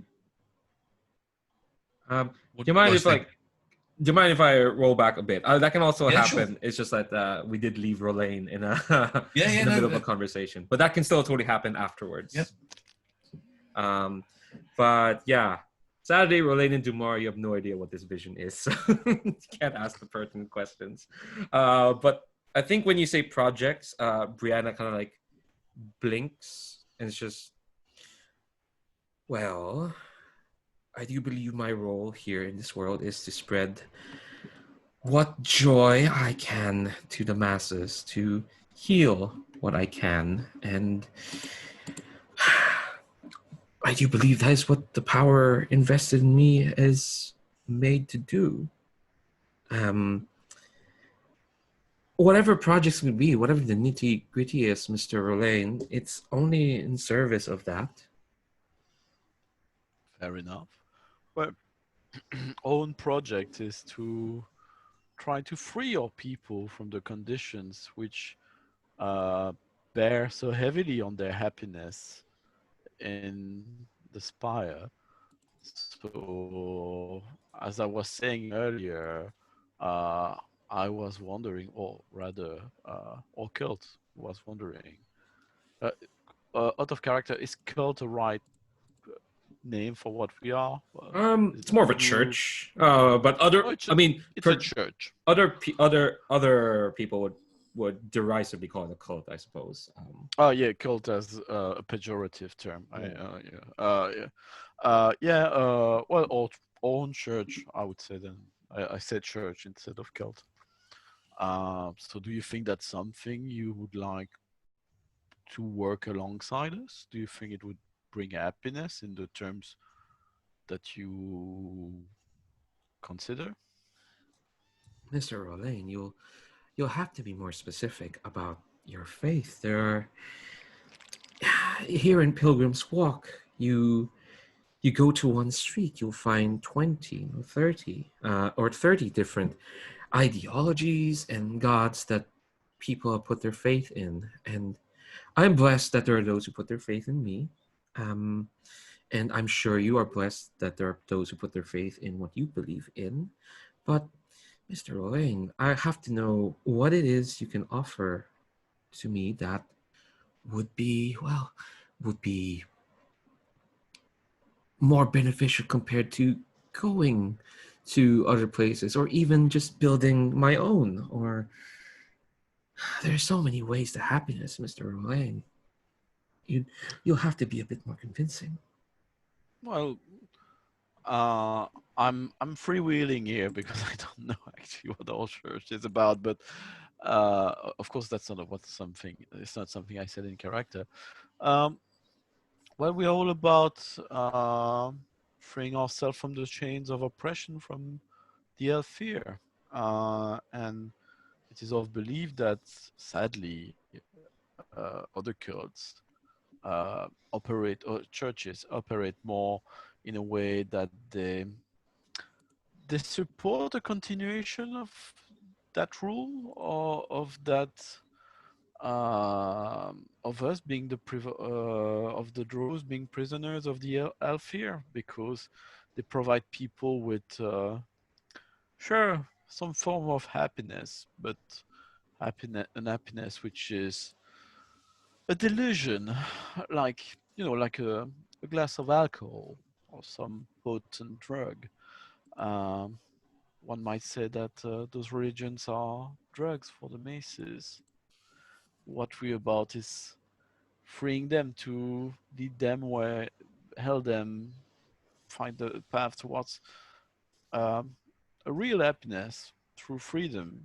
And in terms of the resources we offer, first of all, in terms of what we offer compared to Vera and Lilith, we offer not to harm you necessarily. It's not part of our plans or visions or prophecies we would follow.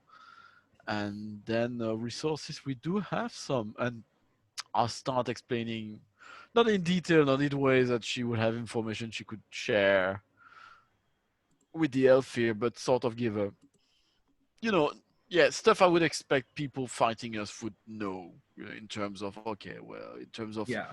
skill and resources, that's where we are pretty much, and what we have to offer. Love to recruit for the Ministry for Hidden Mistress. Love to pamphleteer for them. Sure, they send Roulaine over to the colleges for to set up the stand. Okay. Okay. Let's see. I mean, yeah, you can absolutely like. The thing is, yeah, she's already in your confidence. I think, yeah. Before Krell comes in and says the jig is up, I think definitely this is probably like one more roll to like once if seeing this roll, this will completely bring her into your confidence. There's just just after that, there will be one thing I want to do just after Krell arrives and give his message. Okay. Just for your information. Okay. Okay. So do you want to like fully bring her into your confidence? Yeah. Okay, yeah, let's do this roll. Because you already got the 10 last time, there won't be a difficulty anymore. So let's see. You're not deceiving her, are you?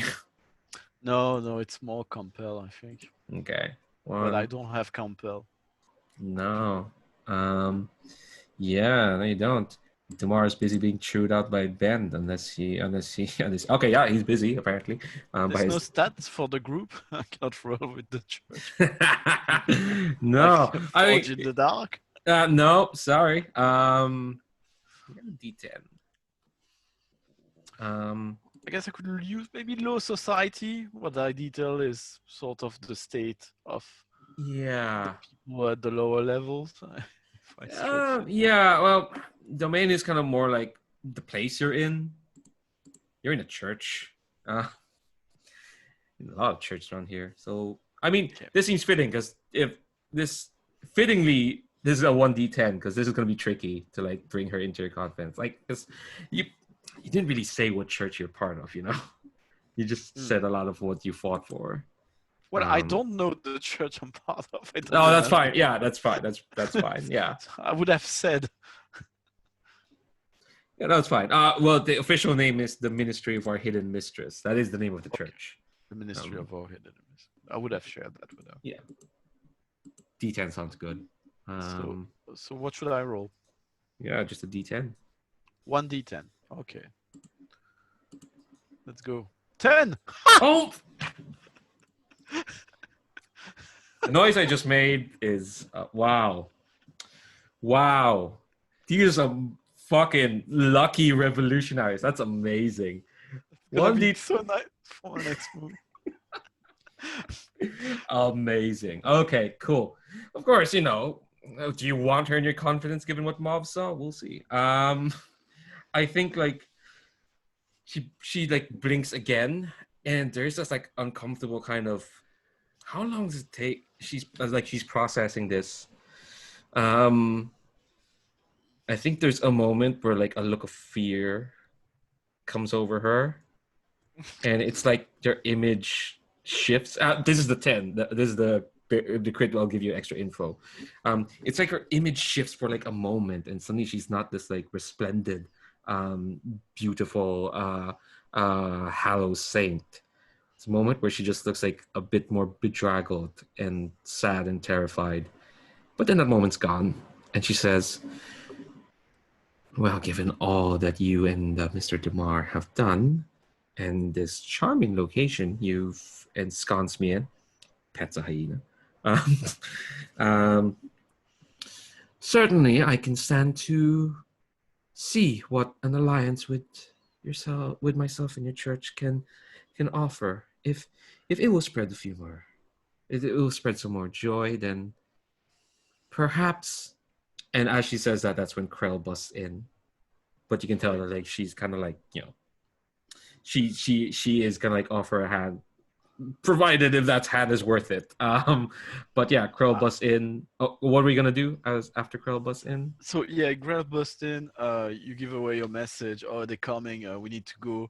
And just as you finish that, oh my dear, are you feeling all right? That's a bad omen. Your nose is bleeding. And I hand her a handkerchief.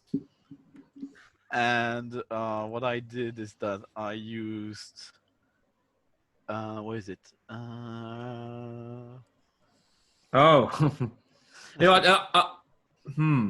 Yeah, I used torrent, if that's all right. I just want. It's not.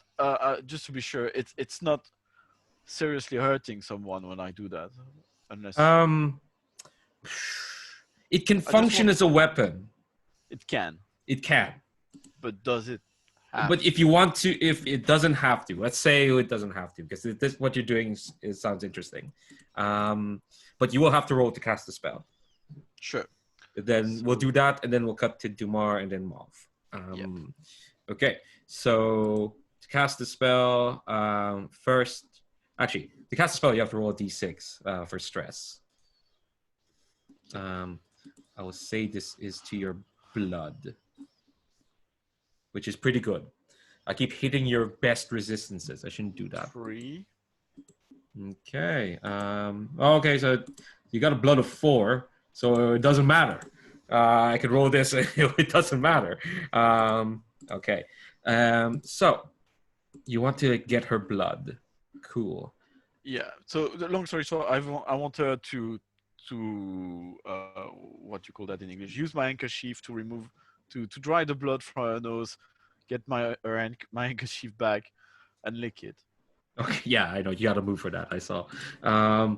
Yeah, lovely. Okay, so let's do this roll. Give D10. This is a deceive, it sounds like. Yeah, so 2 D10? Yeah, 2d10. 2 D10. I assume Krell is not going to help this because he doesn't know this is happening. 9. Not okay, never mind. You get it. Everything's going so smoothly. It's amazing. But yeah, I think she's just like, oh, it has been a busy day, I suppose. But thank you. And she kind of like pats her like handkerchief and hands it back to you. We'll come back to what you find out in a moment. Oh, jeez. You do that in front of them? I do that right behind her. Okay. You can't control yourself. Yeah, blood witch. But no, it needs to be warm and fresh. Otherwise, the information I get from the blood is not good. So I need to do it right. I'm not a pervert.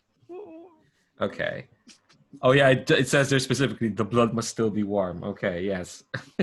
Okay. We can find out what it is later. Yeah, yeah. Let's cut to Dumar. Dumar, so Krell's just busted in and said, yo, them vigil folks are coming. Not in those words, but, you know. I think Dumar says, oh, Mr. Krell, you're here.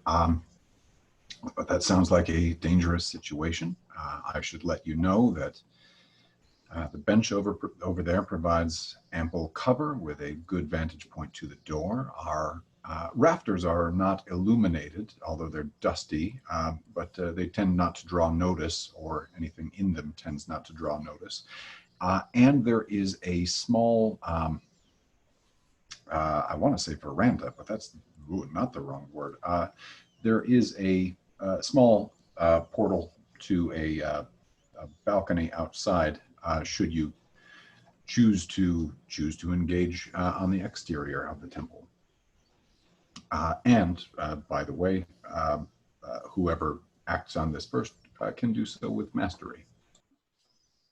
Excellent. Well, thank you very much, Dumar. And may I take this opportunity to say, may your god receive many bodies today. I hope so as well. And your hyena can feast upon the remains which is left after this battle, just as I use my rope to go to the rafters, ready to, hopefully swing down behind them and catch them unawares. Hell yeah. I do want to say, for anyone who's watching, Dumar was like, did Dumar in character say, this will give you mastery? He did not. No, that's a mechanic. Okay, all right, just to be sure, because like I did, like my mind went that. Wait, Is he telling Krell that he's gonna get mastery? No, but he said that would be an excellent vantage point Yeah. to prepare a hidden attack, which Yeah. may land with more gusto than usual. Oh, mechanically, it will give you mastery. That is one part of this move that Dumar is saying. But yes, it will absolutely. So let's do that then, since you're up there in the rafters. And then we'll cut to Mauve. Sorry. Sorry, I just got excited. There's a fight going to happen. Okay. So you see Vera. I said Vira. I said Vira. Yeah. Vira leading the charge. And the 4... Crimson Vigil supporters behind her. I'm imagining for some reason those 4 are holding this like short spears, and they're kind of like tapping against like their chest, while Vera's like standing in front, just looking. And I think, I mean, she's probably gonna shout something. But what do you do, Krell? She looks. I will say it now. Her face looks cold with rage. Like it's a solid marble of like anger, as she is like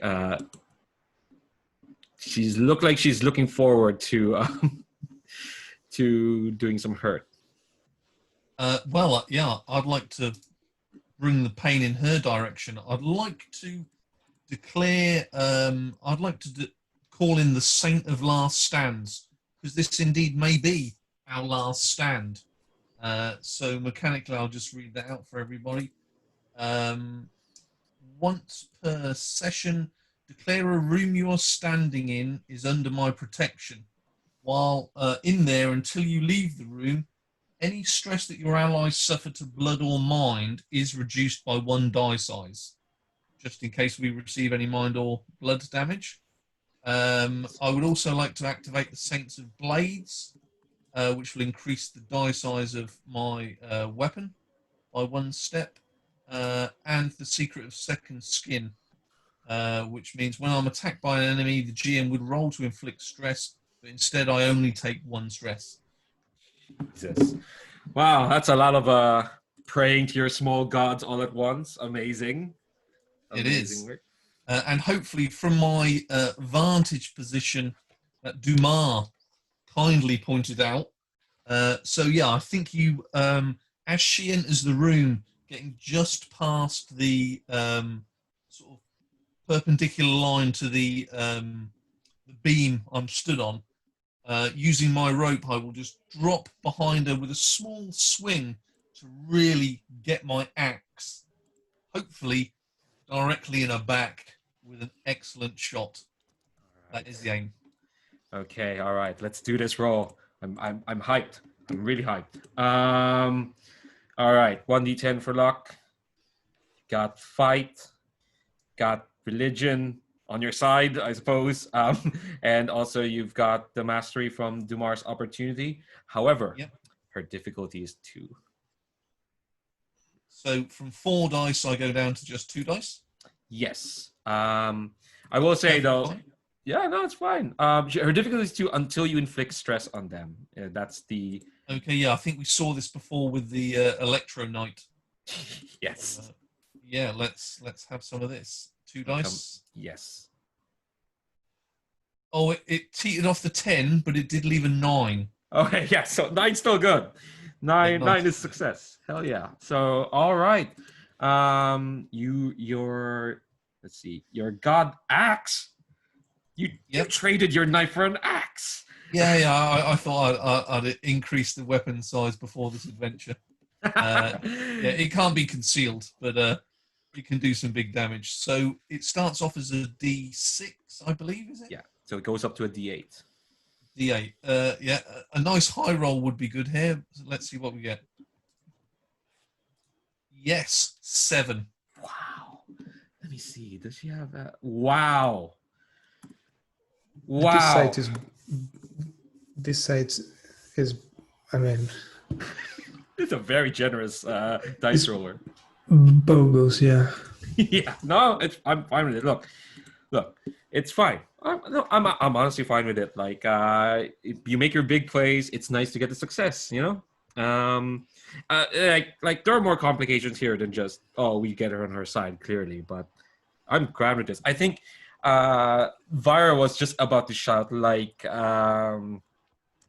heathens.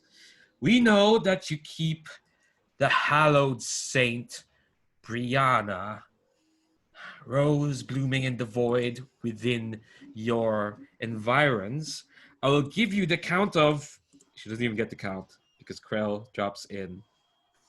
You tell me. What does this look like? Yeah, so I'm truly thinking that scene from Conan the Barbarian when he uses the hand axe, chops that person in the neck. So basically, we see a grab in the neck as gouts of blood. We didn't have no risk and lines and veils, did we, on graphic violence? No. So yeah, basically, she now can hardly speak. She's sort of bubbling words out of her throat as she's holding her neck from this massive gouge that I've laid into her. She's not dead yet, but no. But she's on her way. It's worse. But hopefully, again, we can get that Conan scene, but not with dogs. We could get a hyena pulling her to the ground and savaging her. Maybe. I'll give you something. As you see as well, the axe wound, and she's turned around now, and you can see that there are these bits of this black kind of like tendrils coming out of her axe wound as they're trying to knit it apart, but it's a big wound. That's nasty. Yeah.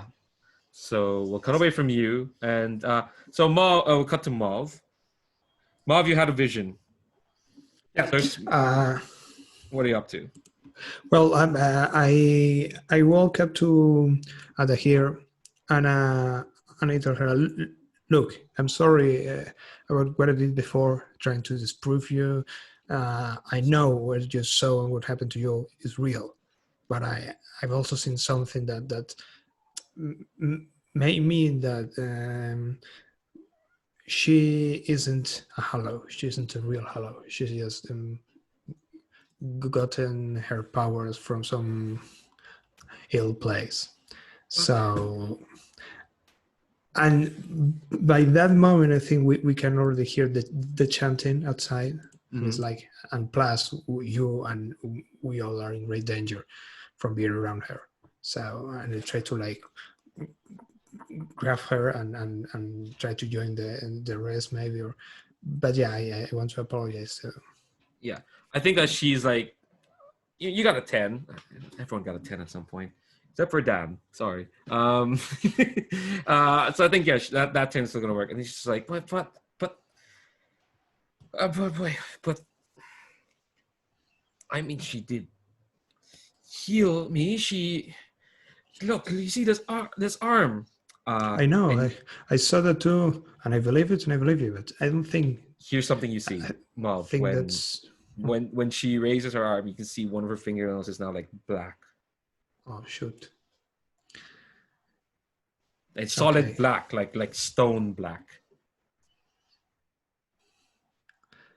Okay, so I grab her arm and kind of take it down, hoping she herself hasn't like seen her own finger. I'm like, okay, all right, yeah. Herself from seeing it. I'm like, I know, that's perfect. But maybe that was the wrong kind of magic. And I should. She got me too. That. This is a lot to take in, but. Okay, so say she's not a Hallow saint and she got her magic someplace. So what? She's still helping people, right? She's still healing people. Well, if you're not a saint and you're not interested in the liberation of drow, I'm afraid she may be helping people for her own gain somehow. And now, and I keep hearing the chanting and looking around nervously. I say, now she may have gotten us all into trouble. So we know how to water here. So I don't. What are you gonna do about it? I want to confront her and ask her, where does that power come from, and why is she administering it? I want to confront her too. Okay, then, and I held my hand for her, hoping to grab her arm and sort of like lead her and pull it away from her side in case she hasn't caught up with the like, sort of side effects that are just now manifesting. Yeah, no, that's fine. I think when we next see you, it's gonna be at the temple, the Charnel house. Ooh. If that's okay. Yeah. That's more suspenseful now that we know Okay. she isn't who. Okay. All right. So we cut back to the Charnel house. I think before we get to the hyena stuff, Rolaine, you got a handkerchief with her blood. I think while the fight has broken off, Brianna looks at peace. Doesn't look like she's completely perturbed at all. But yeah, tell me what is this move you're trying to trigger, Rolaine? Oh, with the blood. Oh, I just want you to like read it out for anyone who might be watching. As in, read out the move itself. Oh, okay. Yeah. So it's echoes. When you taste the blood of a creature, you will learn something interesting or surprising about their past or future. The blood must still be warm. The colder it is, the less accurate and more disjointed the visions will be. Visions of the future are inaccurate at best and misleading at worst, but they will represent one potential future for the target. Okay. Let's see. I'm looking at the time. I think it's time to drop the curtain. So you lick the blood, for lack of a better word, and you get this vision, and it's the audience will see it's much like the vision that that Mob saw, but it's from like another perspective. If it's from someone's perspective, you're looking at this person who's running into this like glade, where the moonlight is, and you see this sight of Vira on the ground bleeding from like some severe wounds. You see this other drow who Mav says Ariadne. I think you hear Vera just going, "Please, Lilith, save her." Looking towards you, and calls you Lilith.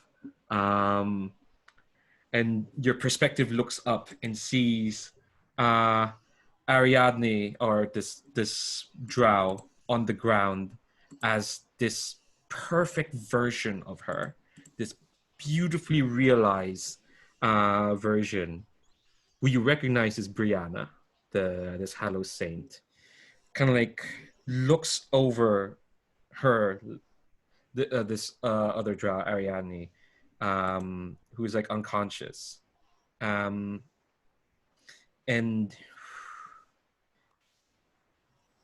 there and I think it's hard to make sense. It's like reality kind of distorts, but like this perfect version, this Brianna, kind of like unmakes into like this whirling mass of black limbs and blades, and they kind of grab Ariadne's body, and I'm just gonna read from the book.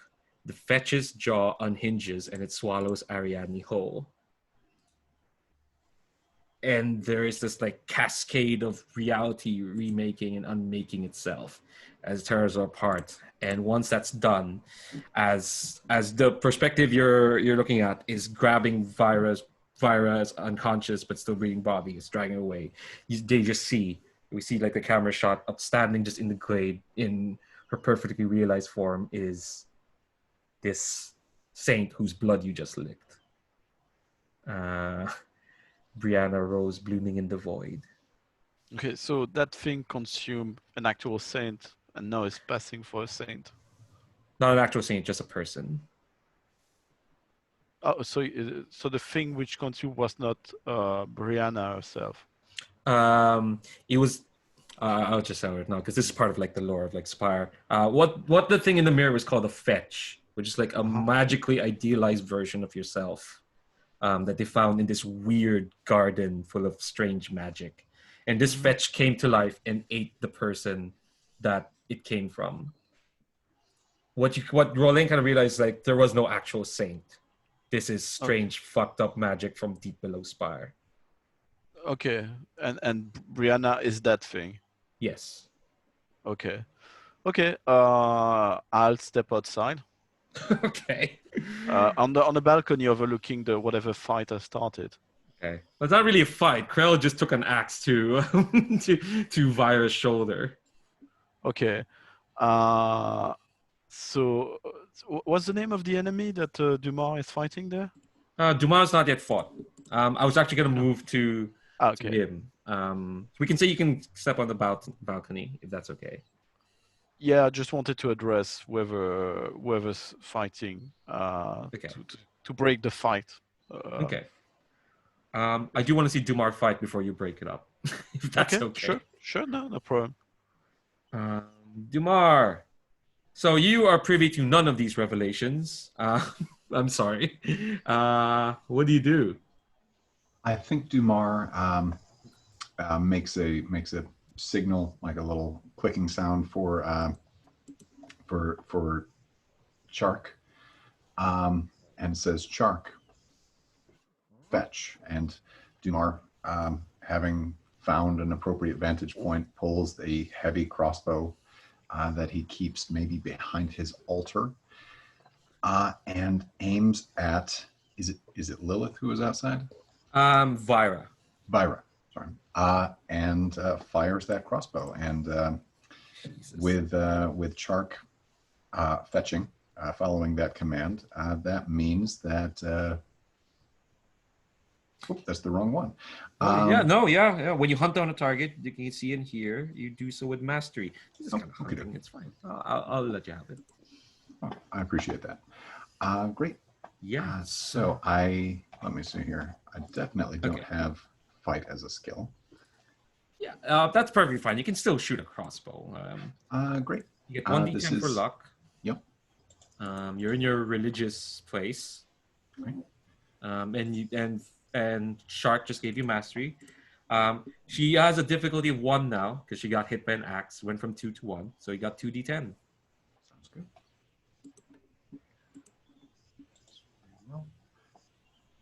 A 6. 6 is still good. Success at a cost. So what you're gonna do is first roll me your crossbow's damage die. Oh my god, that's a lot of. Whew. Don't roll a 1. Okay. Is all I'm saying. Is, let me see here. It's a D8. I've got a D8. If you need that, that's on the table. I've picked up this blue one over here under Elena, and it is a 4. Let me look at some tags.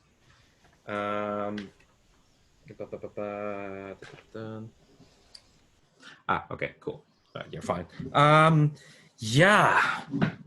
I think you can see the black kind of like tendrils trying to like close the wound. But yeah, no, your shot rings true for sure. I think like when Fetch gets onto her, she kind of like turns and sees you because this is good success at a cost. You're gonna get hit by some stress. I think she just barely pulls out like a pistol and will shoot at you as you shoot the crossbow. And okay, because she's down you reduced her resistance, which is kind of like the HP for her. I'll give you a choice. Do you want to like just take her out or do you want to kill her? Let's just take her out. Okay, that's fair. But you will get shot. You won't get flesh. You won't get dead Oh, flesh. right. Yeah, it is very important that we kill her. It is my religion. Okay. All right. Sure. Okay. Okay. All right. Cool. That's fine. You're still gonna It's a get good shot. religion. It's a good Yeah. religion. Religion. You will still get shot by this gun for emergencies, which is great. She didn't even get to pull out her sword. Roll me a d6, Dumar. What kind of damage is it? Let me see. Let me look at her stats. Piercing and ranged. Okay, so it's not blood damage, is it? Oh, it is blood damage. Sorry, yeah. That is, The Saint of Last Stands reduces that by a die size. hell yeah. So roll a d3, Dumar. A D3? Yes. Oh, I've got a D3. Oh, that's a 1. Hey, so let's apply that to your stress. You're fine. Look at that. Where did I put that die? Why did I put it back here? I still need it.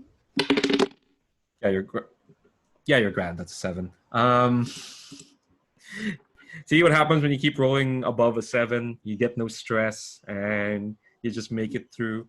But yeah, I think just as well, actually, I'm curious because Rolane is going to step out to do something, and Mav kind of like one step in. Do we want to keep Vira alive so that Rolane can do what he wants?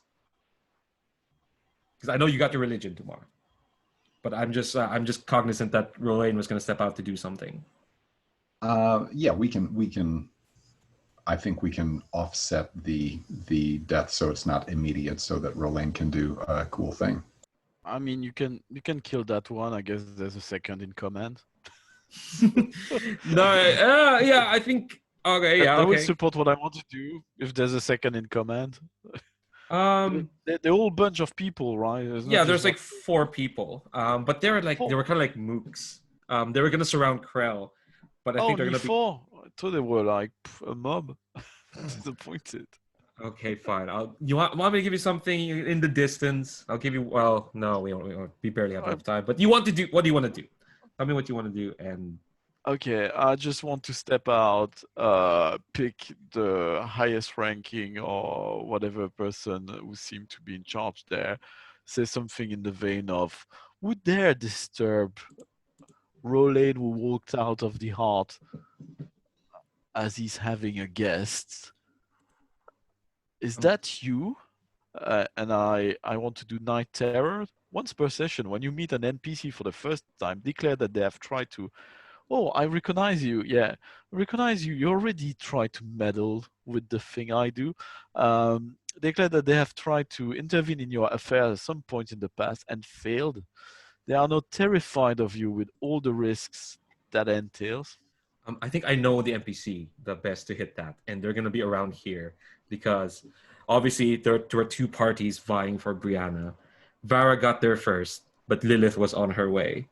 So maybe like you can see on another street coming are Lilith and her Lilith, who is an Alfir. I should point out, is an Alfir who's wearing this like kind of like this like scarred armor.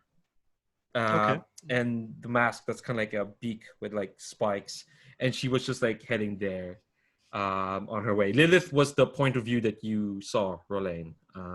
Okay. The vision. So clearly she has something to do. She was the one who saved Vira, for sure.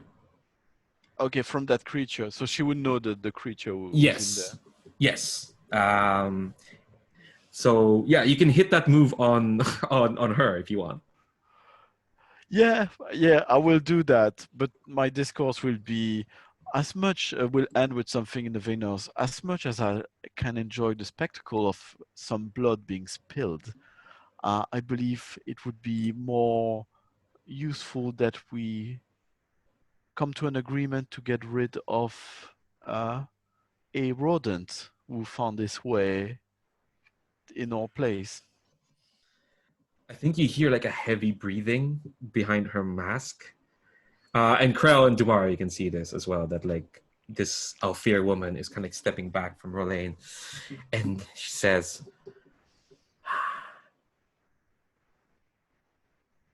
Ariadne was not a rodent, Mr. Rolane. She was the best of our unit. The best of the enlisted. So wait a second. Ariadne is the one That got eaten. that got eaten. Well, that's Yes. not the one I'm talking about. I'm talking about the thing which ate her. Yeah. Oh yeah. No. Yeah. No. Yeah. I'm getting to that. Okay. Yeah. I thought there'd be a piece of her left after that thing was done. But perhaps I've been mistaken this whole time. I sympathize with your loss, and I'm sorry I got somehow in the way of your revenge. But now those accounts can be sorted out. Speaking of accounts, I do want to see if it's okay while all this is happening outside, Mav and Ada here get inside and confront Brianna, Brianna herself. Yeah, I would have left. Go ahead. I would have left to Parif to give away the information to the others of the group, so that they're not like they don't know what is going on. So Parif went around and told everyone in a whisper, "Okay, that's that creature." So, I think Mav knows. Well, not knows you, but knows enough that Brianna is like not to be trusted. I just want to see Mav one more time before we like wrap up, if that's okay with folks. Oh yeah. So yeah, we are running towards the. And I've taken my gun, like my little 38 millimeter sort of looking gun from my purse, and I'm like running, looking for the fake saint, and I'm going to see her, and I'm going to say, "What have you done to this woman? Who are you? Who are you really? What's going on?" And I have something. I have a core ability, which is do it for the story. You have a way of getting people to act on their baser impulses. Once per session, an NPC you're talking to does what they want to do at the moment in time, regardless of anything else. I want to ask something which maybe isn't exactly this, but Anna here has been like kind of dragged about a lot on the story. I would like to see, when confronted with the reality that this wasn't really a miracle, I'd like to see how, or if she comes a bit into herself, and what she does here, maybe. Who do you want to see do what? Sorry, out of here or Brianna? Out of here. Out of here, yeah. Yeah, I think she's like looking stony faced at Brianna, who has just been kind of like looking at you, Mav, as if like she's not really getting what you're saying, and she's kind of like shaking her head. Brianna is saying, "Oh, don't you understand, silly, my dear? All I'm here is to help people. I'm here to spread some joy and some healing to the world. That's all I really do." And out of here is just like stony face, just kind of like not really comprehending what's happening, because you've convinced her that like she's up to something, and I think out of here just say, no, that's a saint isn't just some figurehead who spouts simplistic morals like that. No, they're people. They live lives. They do things for many varied reasons. You are, and she points like a finger at Brianna, and that's when she notices that the blackness is spread from the fingernail. And I say, I think the people inside her, and I'm pointing my gun at Brianna, was eaten far ago. Eaten? Long ago. It was completely eaten by something. Looking at the blackness that is now eating her. I think Brianna just kind of like just looks at you and say, "Eaten? I would never do such a thing. I wouldn't." My dear, I think you've mistaken me for something else.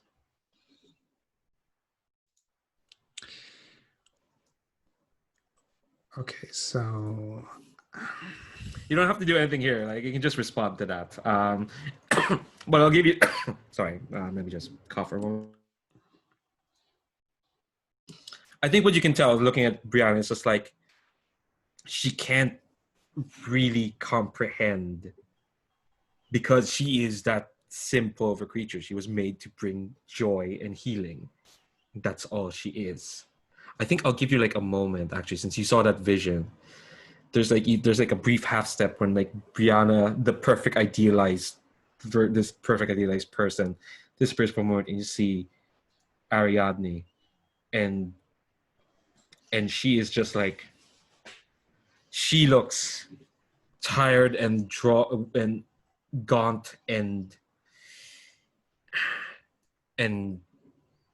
she looks like she's been in pain for quite some time. right. I have no idea how to read her off. No, that's fine. That's For fine. other side, I mean, like, That's fine. I think we're wrapping it up anyway. I just want to see you confront Brianna, and I think it was good to bring Ada here to like do Yeah. that. I think the way we'll wrap it up is that like maybe Rolane and Lilith had a chat, and Lilith's come into the temple door. Oh, Krell, you're surrounded by Crimson Vigil, but they've kind of stopped because Vira's dead, and they saw the weird black molding in her wound, so they had you surrounded, but they're like, oh shit. Also, that was kind of badass. Crimson Visual respects. That's kind of what they are. They're weirdos. But yeah, Lilith comes in through like the temple door and just says, Mr. Rolane and I have made an agreement. We will. This one is my responsibility. If there is a way to reverse what she has wrought, it will be done. And she kind of looks over her shoulder to make sure that, like, yeah, no, Rolane, I'm doing as you say, because of that move. With the full cooperation of your organization. I turn toward Rolane, turns towards the others for their agreement, if they think it's appropriate. Yep. Okay. Great. Yep. Yeah. As you said, it's perfect. Of course, I hope you remember that our cooperative. We've been with you with your issues. I'll be sure to remember that. And I thank you for that. Yeah, and I think we just got like a montage of. Oh, your nose is bleeding. She's wearing a mask. How do you notice that? That's over time. I think what we'll do is like a round of like epilogues, because clearly there's some far-reaching stuff at the end of this. You've uncovered something horrible, some crime that's happened. At least you've uncovered that to light, for sure. And yeah, let's see let's kind of go through every character, see what we see of them in the nearish future, and how they're dealing with this, the aftermath of this. Let's go right to left, to leave, so that Paul doesn't have to start for once, if that's okay. So Maul, what's like a shot we see of you like in the future? And you can be as far reaching as you want. No, really. I mean, the implications of this is like the ministry dodge like a bullet here. Because Oh yeah, they did. They absolutely dodged a bullet here. Yes, I'll make that implication obvious. You dodged a bullet here. Other than that, I mean, I can see myself like making a pulp novella out of this, like, and there's like a far more dramatic action sequence at the end where we have a chase through the rafters of the temple and we shoot around and the thing dies in my hands, like telling me, I don't know, but that's like I will self-insert into a aggrandizing pulp Um, extravagance about this very, very weird supernatural episode. I will ask, since you interacted with her the most, what happens to Ada here? I don't know. No, I'll give you. I'll Let give me you think. I full know. credit. Yeah. Yeah. No. Well, Did she get I help? mean, it's a traumatic thing. I think she may join the ministry, maybe. Yeah, just hoping Out that. of Yeah. she becomes an asset somehow. Like out of Yeah, like if this was like, because there's some suggestions of dropping these one shots into a campaign, that could absolutely be what will happen to her, and we'll see her again. Oh, she's a Bond for sure. I mean, after this, Yeah, absolutely. Yeah. Okay.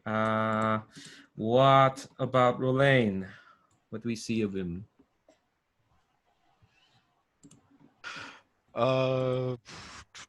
Rolane, Rolane will be just on the balcony with a wide smile, and he takes Paruf in his hand and lets it go for a flight, and that's it. To be honest, I'm not quite sure I understand what's going on. I mean, I'll lay it out. Basically, But yeah, you dodged a bullet, yeah, for sure. This wasn't there was no asset waiting for you. You just made sure the ministry didn't include a horrible weird creature into their ranks. I'm Although, go ahead. just very happy. I scared Lilith very much. Get to be in your winning ways. That's fine. No, that's fine. Dumar, who all this only got explained to you at the very last minute. I'm sorry about that. Oh, that's fine.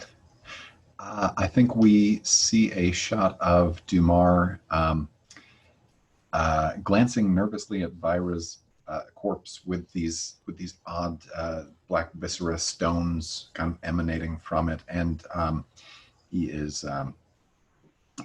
sort of nudging his hyena away, and for the first time he is digging a grave, because this does not need to be inside of any of Charnel's sacred creatures. And finally, Krell, another mission done. What do we see of you? Yeah, another mission done, another mission complete. No, I think because Krell's quite a religious man, and clearly Dumas' church has clearly had an effect on him. So I think we see sometime later Dumas preaching the good word, and Krell, self-flagellating, whipping himself with some sort of barbed whip and flesh flying off his back. As a sacrifice to the carnal god. Lovely. Love to end on that image. And I think we just get a last shot of Pilgrim's Walk as we zoom away. Another story within the city of Spire. There are probably a dozen others happening as this one has happened. But that's a wrap up for our session of Spire. Thank you all very much for some bonkers ideas, some great character moments, but we'll talk about that in the debrief. But I do want to say thanks very much, folks, for coming in, especially to Carlos, who had to jump in last minute today off the wait list. Thanks so much for jumping in. I just want to get that off the record, as always. But we'll talk more once I turn off recording. But to everyone who's watching this, check out the Gauntlet. Spire. Bye, folks.